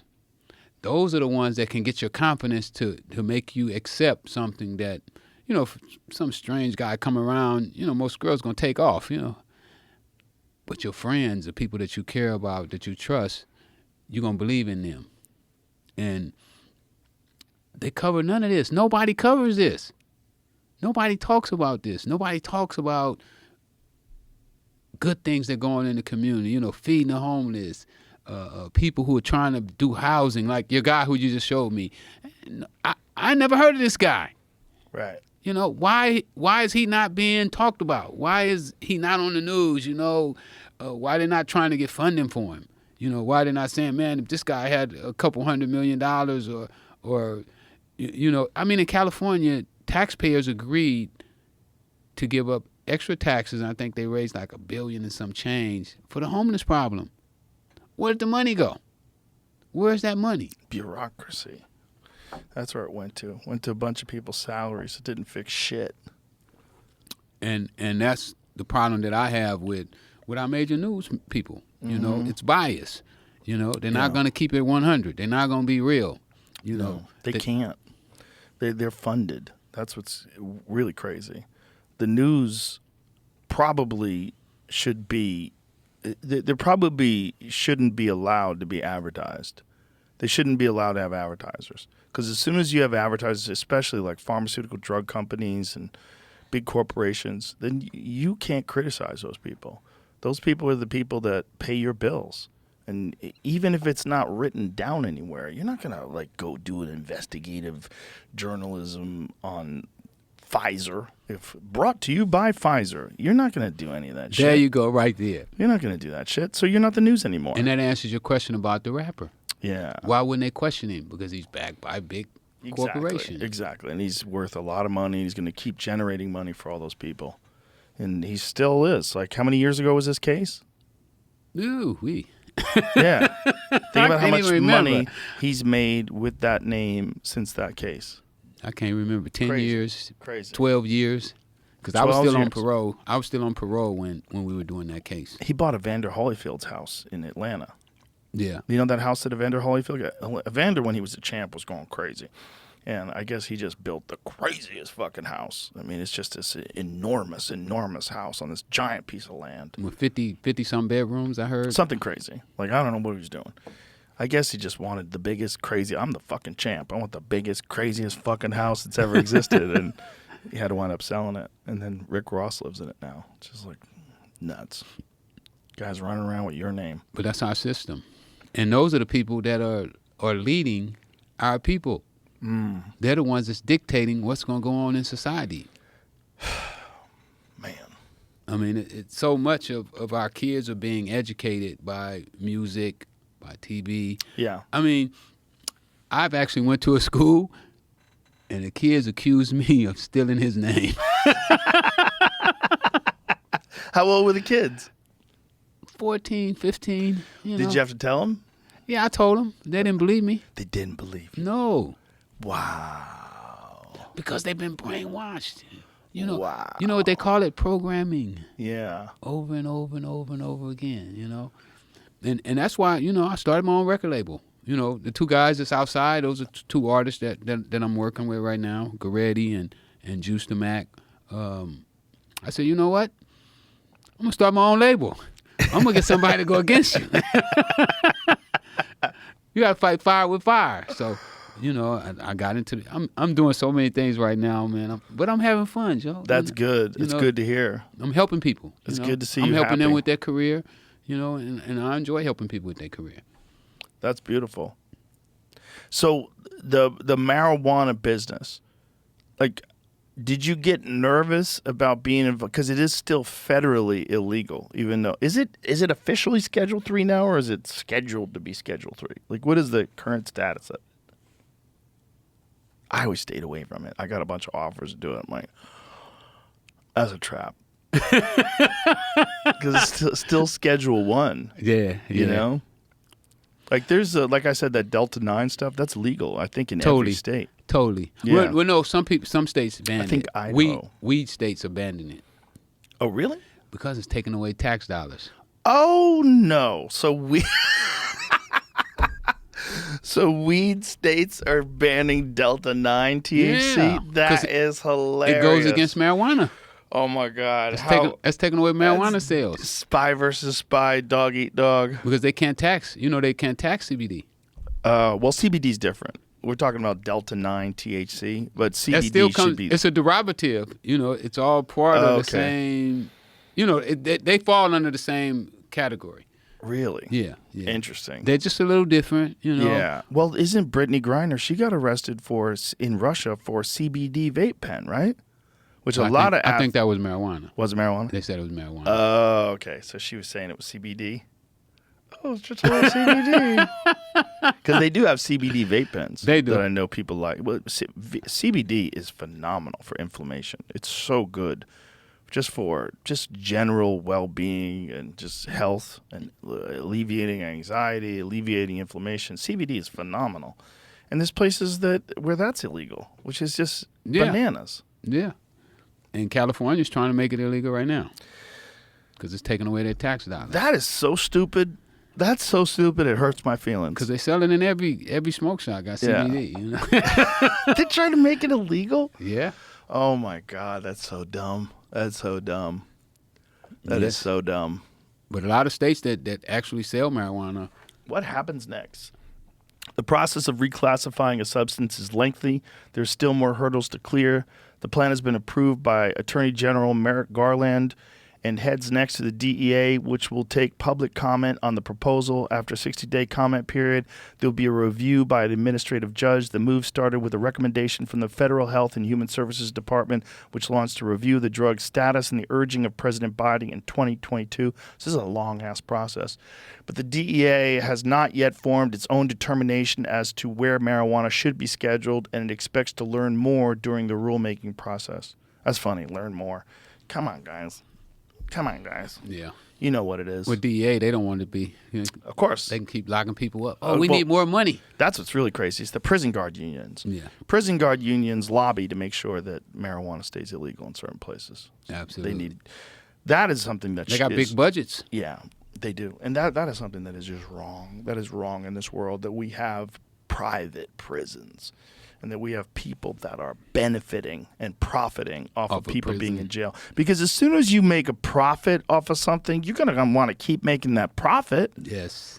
And they want to keep you there longer. And imagine if there was just no more lawbreakers. Imagine if a genie cast a magic spell on the world and everybody just stopped committing crimes. No more crimes. And then you can't put anybody in prison. What the fuck? They'd be like, what about our business? Let's make other things crimes. How about thought crimes? I don't like the way you looked at me. That's a crime. We got these big facilities we built. Worth unbelievable amounts of money that generate money. They treat human beings like a battery, like you're a battery that generates money. And that's what it's like in these things. It's bizarre that we allow that. It's bizarre that people didn't see where that was going. That they allowed private prisons. Well, they sow fear. Yeah, well, in this country, if you don't lock them up, anybody. If you don't lock them up, they don't come into your house and rob you and kill you. Here's a big thing that's a hang up for Schedule III drugs. Okay, for example, the proposal does not specify whether state licensed dispensaries would need to be licensed pharmacies, because only a pharmacy can dispense Schedule III drugs. Other questions surrounded the coordination of federal regulations related to drug approval, manufacturing, supply chain monitoring, storage, and prescribing. So prescribing, we go back to prescribing it? Yeah, it needs to be legal. What happens if it gets legal in all the states? Here's the thing. It's legal right now for recreational use in how many states? I think it's 19. Is it 19 states? So what happens if it's all 50? And the federal government is not with us. Here, the federal government, we believe, is a Schedule I. And they still allow it to be taxed. Yes. When it becomes a Schedule III, the taxes are changed too. Right. They'll probably make less schedules. Yeah, they make less taxes as a Schedule III. Up to 24 now that allow 24. recreational use. 24. 38 have medical. Half of the country. Yes. So 38 states have medical? What is Texas have And medical? 38, they do, but it's very low. You got to have AIDS. Yeah. You do technically. I think you have Texas, to have AIDS. you I got to think. be on death's door. You got to be on death's door. Look, give them one joint and regulate it. But you can believe a lot of money coming out of Texas going to other places. Yeah, it's stupid. It's stupid. Because they're not. Exactly. It should be legal. 38 medical and recreational. So 19, did you say 24? So half the country. There's only it looks like 3 states have no access. It's Idaho, Nebraska, and Kansas. So Texas has a CBD low THC program. And then adult and medical use regulated program is all over the place now. New Mexico, Nevada, California, Colorado, Missouri, Illinois, Minnesota, Montana, Washington, Oregon, Michigan, Ohio, Virginia, Maryland, Delaware, even fucking New York, which is like New York used to be a bad place to get weed. If you got weed in New York, if you smoke weed outside, they'd arrest you. You get caught outside, you try to buy weed. New York was sketchy. Yeah. And now I go there, and there's stores everywhere. I'm like, this is crazy. Vegas was dangerous, man. During the 70s, when Hunter S. Thompson's day, you would get fucking thrown in jail for your life, for your whole life, for having weed on you. And now they have stores The everywhere. biggest stores in the country. Yeah, huge stores. It should be that way everywhere, and they should make money from taxes. Let's not be stupid. So what does the federal government do if now it's 24? So it's literally half the country has legal marijuana. What happens if it's all of the country? The federal government is like, we're the country. No, it's supposed to be the states, you assholes. Like, this is set up this way on purpose. If you have to have the states, give the states rights to regulate things. If the people have decided in all those other states, look, man, if you ask the average person, if we had a vote, just a popular opinion vote in this country, whether marijuana should be legal, it'd be legal tomorrow. I agree. 100%. I mean, what is the amount of people that approve, and the amount of people that don't approve it? They're probably ignorant, or they're people that are like hardcore, anti-everything people. Yeah. But I think the country would be safer. I mean, have you ever known anybody smoking marijuana to go out and commit a robbery, hit somebody over the head? No, they're gonna sit on the couch and they're gonna get something to eat. Yeah, they're gonna be watching TV. It's not the kind of drug that encourages people to do horrible things. If I had my way, I would give it to gangbangers for free. Oh, nearly go smoke weed. 7 in 10 registered voters favor legalizing the recreational use of marijuana on a national level. 7 out of 10. Wow. And it's still illegal. I mean, how is that? We the people? No. What is that? No. What is that? Is that to serve and protect? What the fuck is going on? What are you doing? It's just weed, kids. We know what it is. You know how many people died from weed? 0. Ever. 0 ever. 0 ever. The only way you die from weed is if a CIA drug plane throws a bale out the window of a plane and it hits you in the head. That's how you die from Or they weed. raid your house and shoot you. Yeah, or get a you were selling no-knock weed. raid. Yeah. No-knock raids are crazy. That is crazy. Just bust into someone's house, and if someone breaks into your house, what do? You shoot them. That's what most people do, and then the cops shoot you. It's like the whole thing is crazy. Yeah, why would you be raiding somebody's house for weed? Anyway? For weed. I mean, we're gonna look back in the future on this. Like they look at the Inquisition. We're going, what the fuck was wrong with people back then? Yeah. They're going to look at us like that. How many people went to jail? How many people's lives got ruined over marijuana? How much Are money? we kidding? How much money did they blow? Exactly. Talking about they have a homeless population that don't have a place to stay. Yeah. And people not having anything to eat. Yeah, it's gonna be crazy. Yeah, you could tax it, folks. Legalize it and tax it. Even if you don't want to do it yourself, you don't have to do it yourself. I know a lot of people that hate weed. Good. Don't use it. You don't have to. I get it. And don't sell it. Don't sell it. But you know what's so funny? The people who used to lock everybody up, now they selling it. A lot of them do. Yeah, I know cops that sell weed now. Well, the biggest cop, the biggest weed dealer probably in America was an ex-cop. He's the biggest guy. He just bought $5 million. 5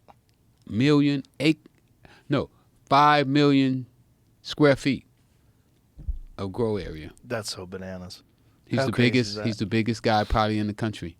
Well, good for him. But that should Ex-cop. be They used for to lock every- people up. So nuts. So nuts.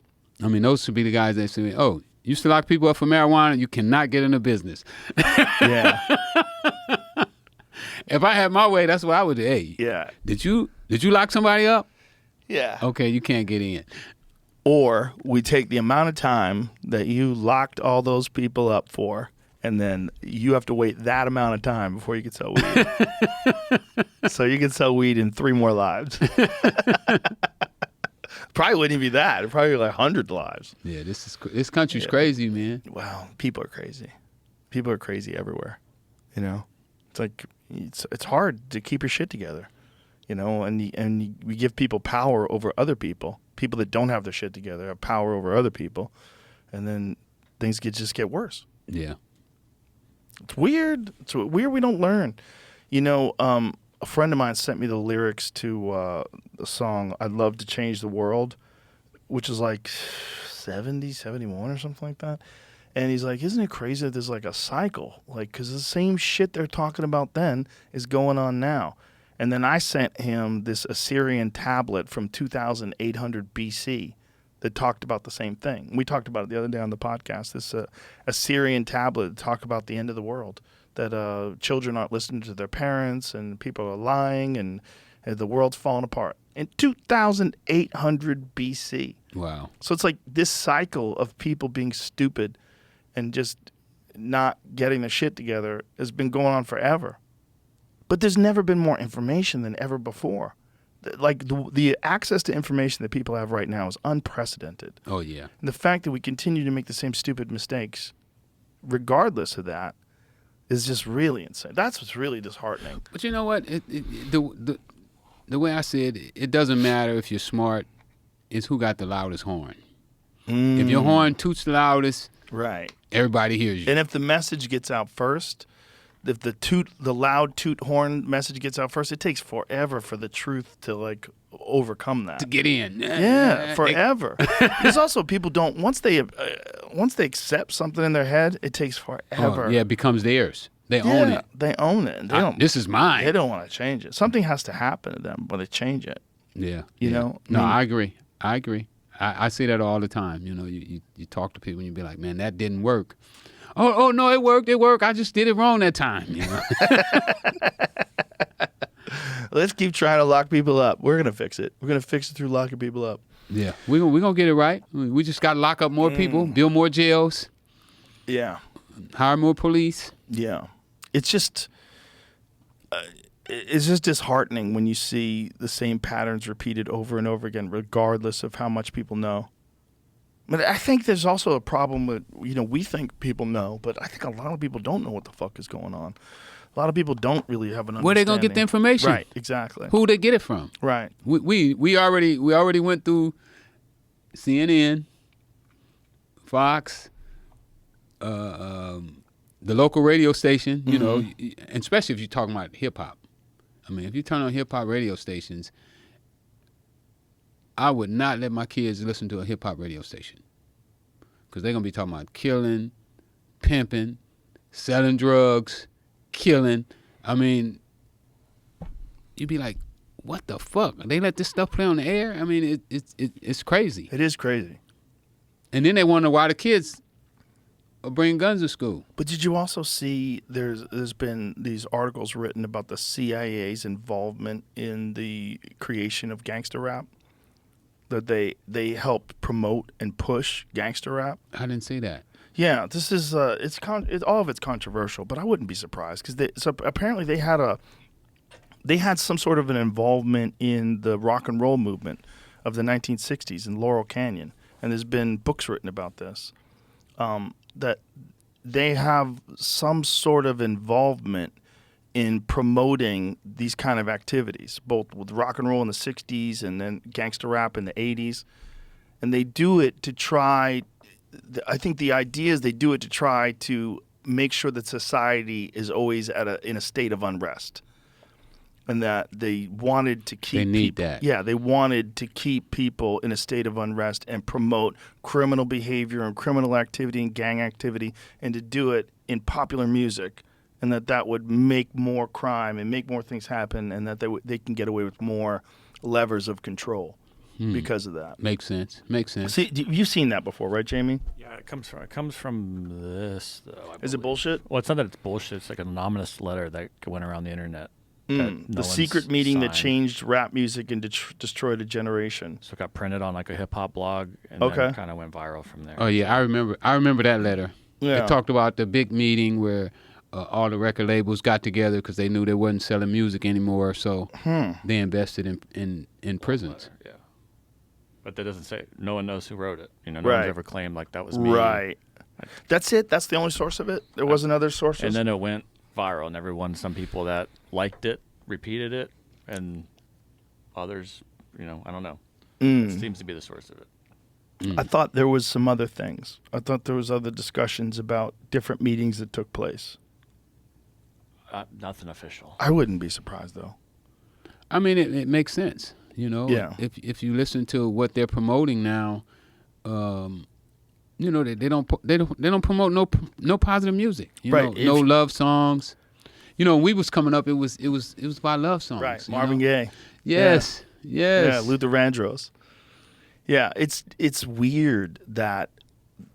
I mean, that would be a strategy that would work if you wanted civil unrest. If you wanted people to stay fucked up, you wanted people to not organize, not rise up. What's the best strategy? Promote illegal activity. Promote it. Promote drug dealings. Promote Make killing. it look good. Make it look good. Dress them up. Give me Evander Holyfield's house.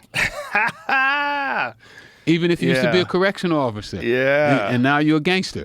Yeah. Tell them you sold 300 kilos. Oh, how'd you get this house? Oh, I sold 300 kilos. How many people do you think actually know the story, the whole story, the real story, your story of you and this guy who calls himself Rick Ross? I think older people know, but younger people don't. They don't get it. Wow. They're not educated on facts. They don't go with facts. They go with what they hear on the radio, what their local DJ talks about. Those are the things that they go with, and we already know that the local DJ is getting paid by the record companies, so that's what they believe. I believe that they really believe that Jay-Z got rich selling drugs. They believe that. I don't believe Jay-Z got rich selling drugs. He doesn't act like a drug dealer, in my personal opinion. What's the difference doing the way he acts? Well, drug dealers are kind of like, we're looking for somebody to help come up. Because when you help him come up, you come up. Say for instance, if I find a guy, he's down on his luck, and I give him a kilo, he starts to sell this kilo, I benefit every time he sells that kilo because I get a percentage of what he does. But the way the record business works is they don't help anybody. When they get on top, they just stay there, and it's almost like they're gatekeepers. They don't want other people to get in. Me, I would have been looking for somebody like me getting out of jail. Oh, Rick Ross is getting out of jail? Oh, my goodness, I'm going to be at the gate when he get out. I'm going to show him everything he's supposed to do, get him right, because I know he has the discipline. He has the focus that he's going to make it. Yeah, but don't you think that that's just you? I think you have a unique perspective. But that's a drug dealer's perspective. Is it really? A successful drug dealer's perspective. A successful drug dealer's perspective. Let me correct that. And most of the drug dealers I was around was successful. Because I used to try to teach them. I taught them what I did. When they was young, I was showing, hey, this is what you do, this is how you do it, this is who you look for. And so you're probably right, a successful drug dealer's perspective. And most successful drug dealers go to prison. And so we know Jay-Z didn't go to prison, even though he was in a car with, I think, Calvin Klein. When he got arrested, DA let Jay-Z go. That's the story that I heard. I'm not totally sure how. He was in a car with Calvin Klein? Were they talking about jeans? What were they doing? No, there's a guy named Calvin Klein that was different guy from New York. Oh. And no, Calvin Klein a drug dealer? He was a drug dealer. Oh, okay. I didn't know that. Yeah, he was a drug dealer from New York. I thought you mean like knowing the jeans. You thought like the jean guy. Klein's. Yeah. No. This was a drug dealer out of New York. That's hilarious. And he got arrested. He took Calvin Klein's name. Like Rick Ross took your name? Unless his name was really Calvin Klein. That's possible. No, I think the guy's real name was Calvin Klein. Really? Oh, Yeah, that's I his think real that was name. really his name. You know, because he was a real street guy. Went to prison and the whole 9 yards. But it's a story that talks about that, how Jay-Z was in the car with him when he got arrested, and, you know, he didn't get arrested. So more than likely that meant that, in my experience, if you're in a car with a drug dealer and the cops raid, they take everybody that was involved. So that tells me that Jay-Z wasn't involved with that activity. Got it. At least at that time. That they knew. Right. And usually the DA, they watch you, and some of them when they're not lazy. But what is it like in the world, like if you rap about selling drugs and about how you were selling drugs, but you weren't selling drugs? That can't be looked upon well. If you're lying and you're making up a fake persona. It shouldn't be. Right. It shouldn't be. Back, in the 90s when rap was supposed to have been authentic, people wrote their own lyrics and right. and that stuff, it was a little different than the way it is right now. Now, people can write your lyrics, you can steal people's names, you can steal their verses. It's just totally different than the way it used to be. You can buy your way to the top now. You don't have to have talent necessarily. The most talented guys are not the guys who are running the industry. A lot of the talented guys are producers too, right? And they can kind of make anybody famous. Yeah. If you have some talent and a look. And you go pay the right producer. There's a lot of examples. Because music is programming. Right. You hear the sound and you like that sound. And that's why we hear the same sounds over and over on the radio, because it's the same producers that are producing the music. Like, I'm just waiting to get my money right so I can go to the producers and be like, hey, I know you want been putting all these guys on. I got a guy for you. Put him on. We ready. How much you need? 100,000? Do it. Because that's really what it is. It's only a few guys who music you hear on the radio over and over again. Wow. But then you have people who just stand out just because of talent still. You still have that. Once in a while, want to break through, You get somebody that's like super, super good and their music just break through. But that's rare. They still got to have some money. You gotta pay Facebook and TikTok. Gatekeepers. And there's a lot. It's an industry, right? There's a lot of money involved. As soon as there's a lot of money involved, there's control. People want to maintain control of that. They don't want someone coming along. Yeah, I mean, I look at my case, right? If you go on the internet, I got millions and millions of views where I've done interviews with different people and talked to different people. But then you go on my Instagram, I got 300,000 followers. Instagram is weird, man. I walk through the airport, right? I can hardly walk through the airport. People, right. Rick, right. Can I get a picture? And then my friends be like, man, all the people looking at you, they want to talk to you, but so when I experience that, I understand that they haven't let me grow to where I should be. Yeah, but I think social media companies, other than Twitter, X now, I think they all have different ways of limiting growth. There's different things. Like my friend Coleon Noir, he has an Instagram page that's dedicated to Second Amendment. He was a lawyer, and he does a lot of Second Amendment stuff, a lot of like talking about guns and gun laws and different things. He's been stuck at 1 million followers forever. He's been on this podcast like how many times? How many times has Coleon been on? 5, 6? 5 or 6 times? Great guy. Interesting. Really fun to talk to. Smart as fuck. Like, you would think his shit would grow. Stuck at 1 million. Just stuck. Like, locked up. Yeah. Like, what's going on there? How is that even possible?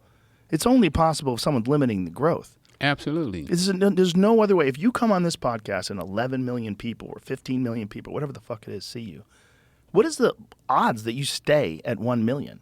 It's almost zero. I agree. It's almost zero, especially if it's an interesting episode. He's always interesting. He's a smart dude. Why would people not follow him? Of course they would. They'd have to find him. It's hard to find people. They make it difficult on some social media platforms to find people. They make their posts limited, so only the followers can see it. Other people can't see it. Yeah. It's just this weird thing that they do. And if you're a guy that, at least at one point in your life, was involved in illegal activities, they'd probably just shove you into a box. They'd shove you into a category. They have you in some sort of an algorithm that's just like every now and then someone finds you, but it's not easy. It's not. We'll see. We'll see what happens. We'll see what Instagram does after. If you're at, what are you at now? Okay, let's check right now. I'm gonna check your page right now. 300 and something. Let's check right now. So you are right now. You are at. Let's get down to you here. What is it, Jamie? Yeah, something like that. Here you are. We just went back and forth with each other, so I'll check right now. Profile, yeah, 392. So you're at 392,000. Let's see what happens. Yeah. Let's see what happens, Instagram. Stop fucking around. I think they fuck around with me too, which sounds crazy because I have 19 million. But I'm like, how come I only have 19 million? Yeah, million? but everybody in America knows you. What the fuck's going on? Everybody in America knows you. I mean, we did that show almost 10 years ago. Yeah. People still come up to me in the airport. Man, I know you're Joe Rogan. Huh? Did you tell Joe? I said, don't tell me, tell Joe. I'm talking about still to this day, people walk up to me and tell me that they loved our episode. And that's a long time ago. So there's probably been 1,600 different episodes since then or more. Probably more than that. And I remember we was like, what, 60 or 80 or something like that? Something crazy like that. The early days. You were in the early days when I was just starting to interview people. Yeah. I was just starting to have interesting people on the podcast. I never heard of a podcast. A lot of people who came on back then didn't. I didn't know what a podcast was. You know what? I told my guys today when we were sitting out there, I said, had I recognized what a podcast was and started a podcast, I would have been the first black guy probably with a podcast. Back then, you might have been. So what year? So this is like 2000. May 4th, 2013. 2013, 11 years. So 208. 11 years. Episode 208. 2,000 episodes since then. 2,000. Was that the first one or the second I one? think that's the first one. The second one was 262. Okay. Wow. That's crazy. That's crazy. And they still remember that. Well, you should do your own now. I'll be so busy, Joe. Listen to me. Stop right there. I told you to do a T-shirt, do a podcast. It's easy. It's not hard to do, man. It's easy. It'll promote your business. Now you just called me on that one. Listen, it's an easy thing. It doesn't cost much money, man. It's real economical. You know, you upload to YouTube, it's free. Yeah. YouTube's free. You know, you get get one of those platforms that supports podcasting, and they do things. They help you get ads, and not that hard, man. And I bet right away you would get, especially after this episode, you'll get a big audience. It's an easy way, and then I'm working on some stuff. Then before you know it, you have 20 episodes, 30 episodes. You get better at it. People like it, and you could talk about all kinds of things. You could interview different people. You could have conversations with friends. And then you develop a following, and the next thing you know, it helps your business. It helps with the other things you do. It helps speaking engagements, all these other different things. Yeah. They've been telling me to do it. Yeah. And I've been like, oh, no, you late. You waited too late. You could have a podcast that's called The Real Rick Ross Is Not a Rapper. That's a great name for a podcast. That's a great name for a podcast. I thought that was an awful name for a T-shirt.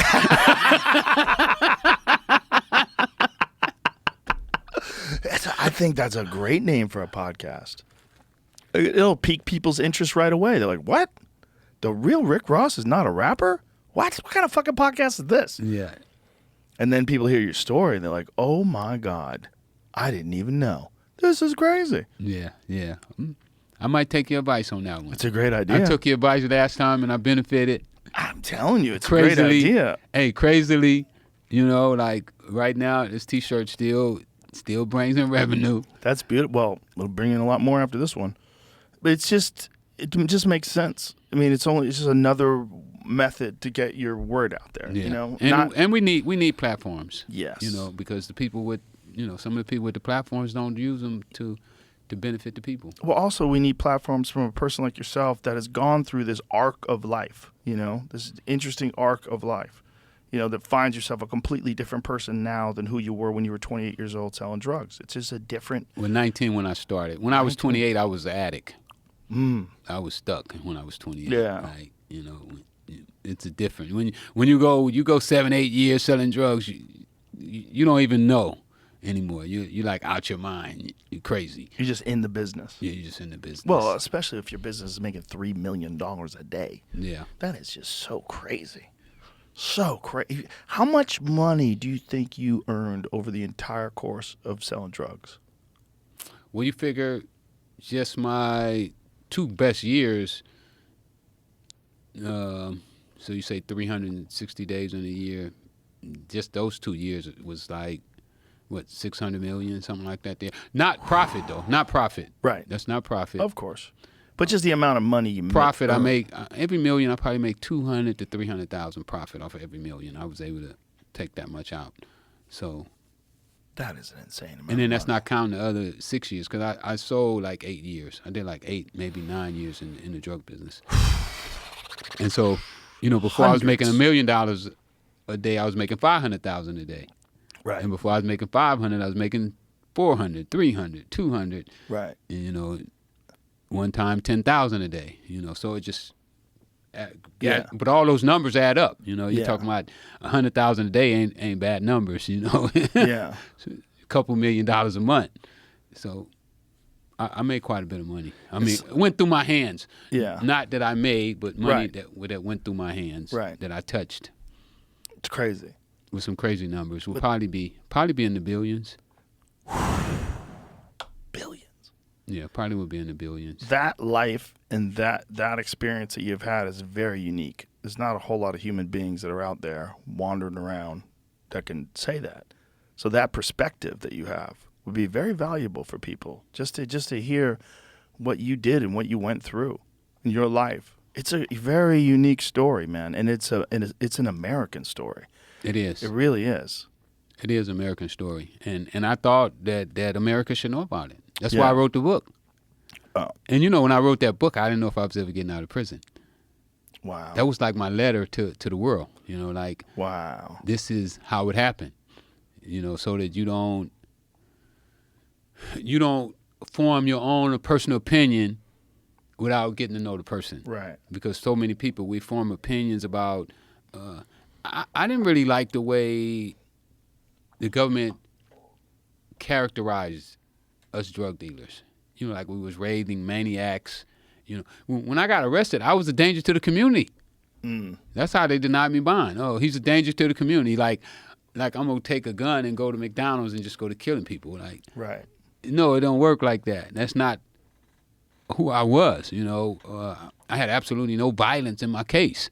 Which is pretty incredible for I someone could have to been move. violence. Right. I could have been violent. I had guns, but I never used them.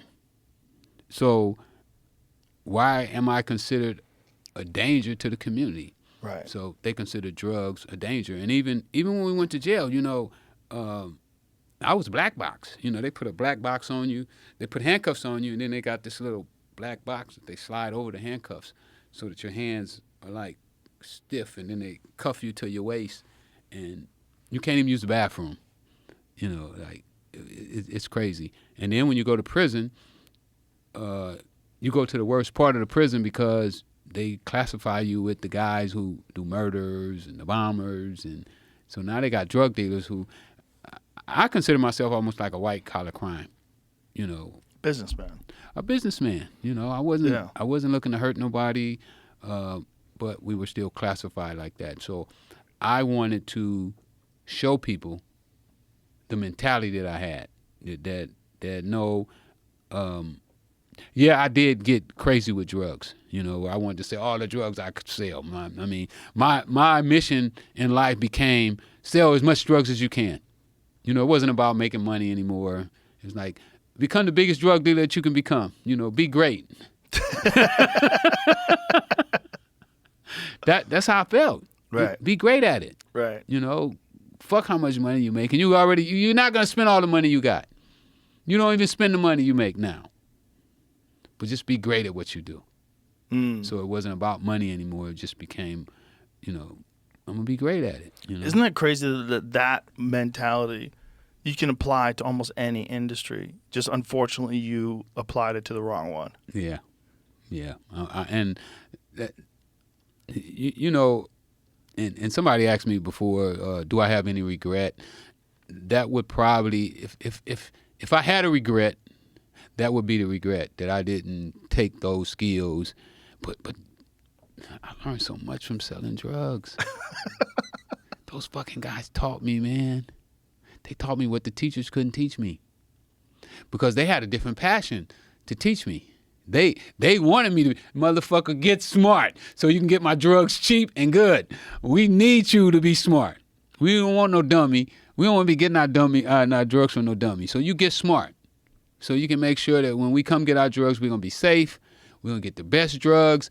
The price is gonna be right. We like what you do, so we teaching you. And they taught me. I mean, if somebody would have told me about a gram, what the hell is a gram? What is a tenth of a gram? What is an eighth of a, what is an eighth? What is a quarter ounce? What is an ounce? I didn't know none of that shit. I failed science in school because I couldn't read. I never went to science. They put me in special ed. Wow. I sit in the classroom and make paper airplanes. You know what I'm saying? I'm throwing paper airplanes around the classroom. I know nothing about no science, but when I got in the drug business, they taught me. They showed me what a gram was, and they showed me how to work a triple beam. And I didn't know none of that shit. They showed me what a money counter was. They taught me how to work a money counter. I didn't know none of that shit, Joe. I was green. Man, we missed one of the greatest fucking interviews, man. The guy I bought my first ounce from, he was paralyzed when I got out of prison. And we were shooting a documentary. And I go to his house. When I found him. I went and found him because, he was like my partner. I loved him. I knew he was paralyzed, too. When I went to prison, he was already paralyzed. But when I got out, he was like on his last leg. And I almost got him to talk, man, on camera. He talked off camera, and he told us, and what I should have did, I should have promised him, man, do the interview. When you die, I'll put it out, but I won't put it out until after you're dead. And I didn't. I wasn't thinking in my right mind. You never want to tell a friend that he's gonna die. Right. That was the first thing. Right. I didn't want to say that, but man, he told us about me when I started, and it was just like so fascinating to hear him talk about me to me, and he's laughing about how green I was, how he used to take dope out of the bag, and I didn't know he had took it out the bag. He said, man, I wouldn't sell him a kilo because I could get 4 extra ounces out of the kilo, and I could sell him a pound. And it was just so much stuff, and it was like amazing for me to understand that at one time I knew absolutely nothing about cocaine. I'd never seen cocaine before. And they taught me. They took me and molded me. What's really crazy is that even though that sounds like, oh my God, that's illegal activity, that's drug dealing, but it's really a system, and you figured out how to excel inside this system. You figured out a business, and you really could have done that with anything.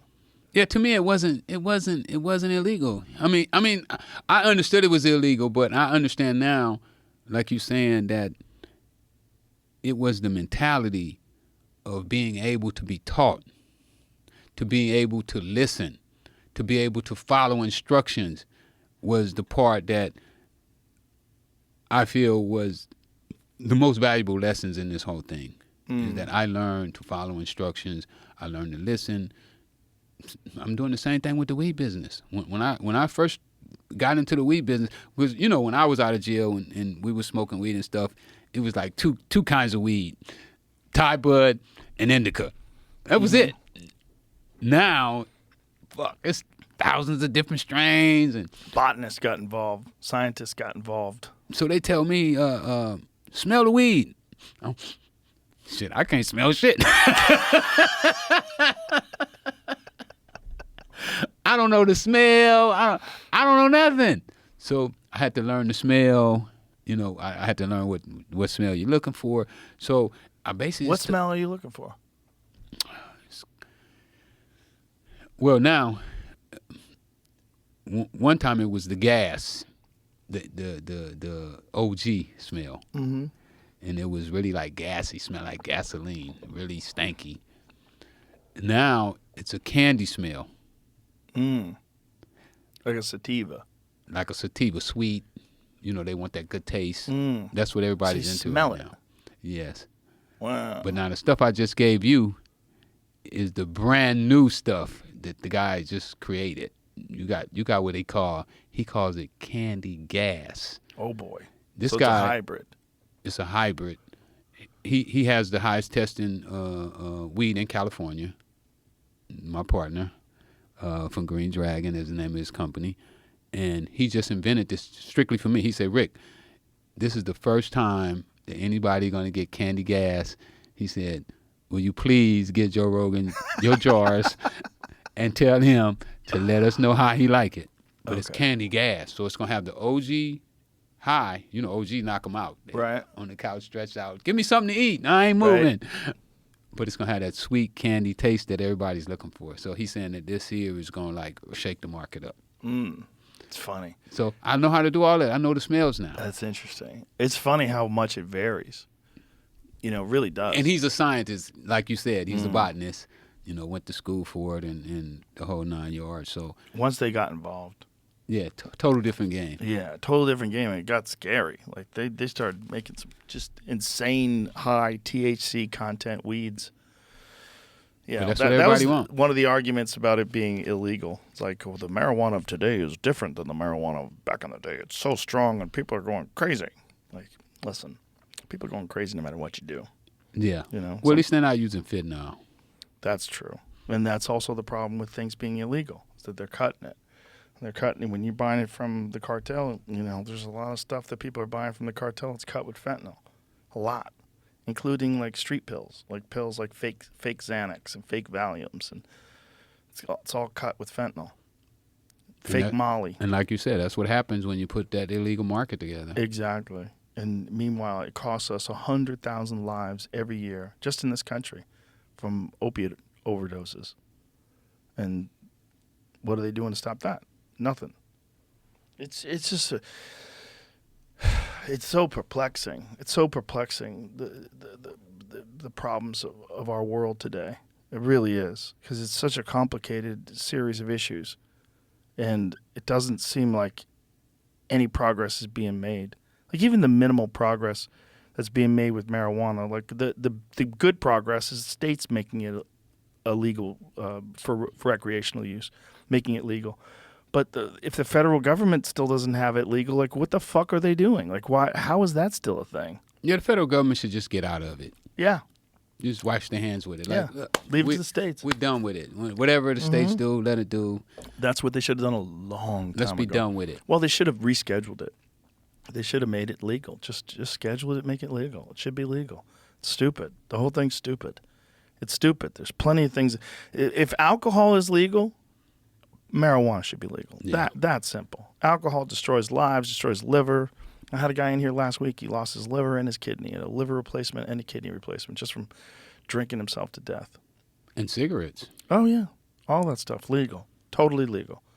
It's crazy. We live in a strange time, but you know, it's interesting.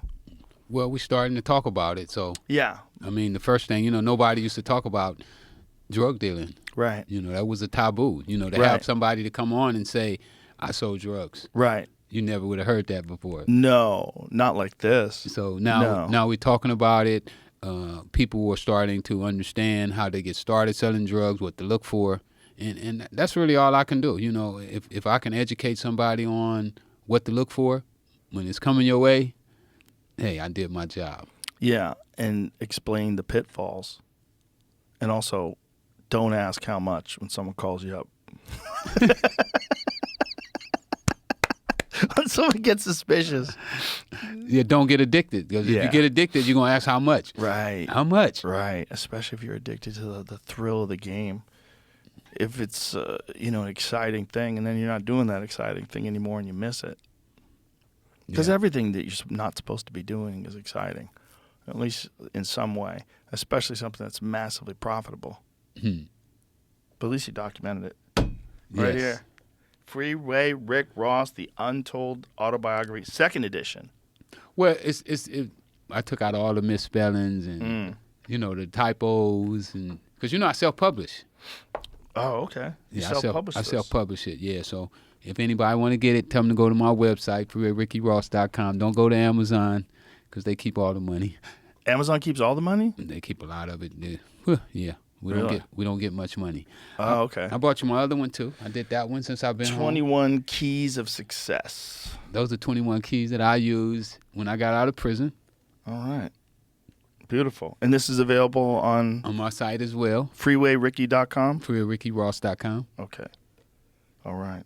Yeah, I bought you a few gifts. You know what I'm saying? Thank you, sir. I'm gonna go and give Joe something. That's my other one. Oh, 3 books? Look at you, man. And I also bought you one of my sweatshirts. All right.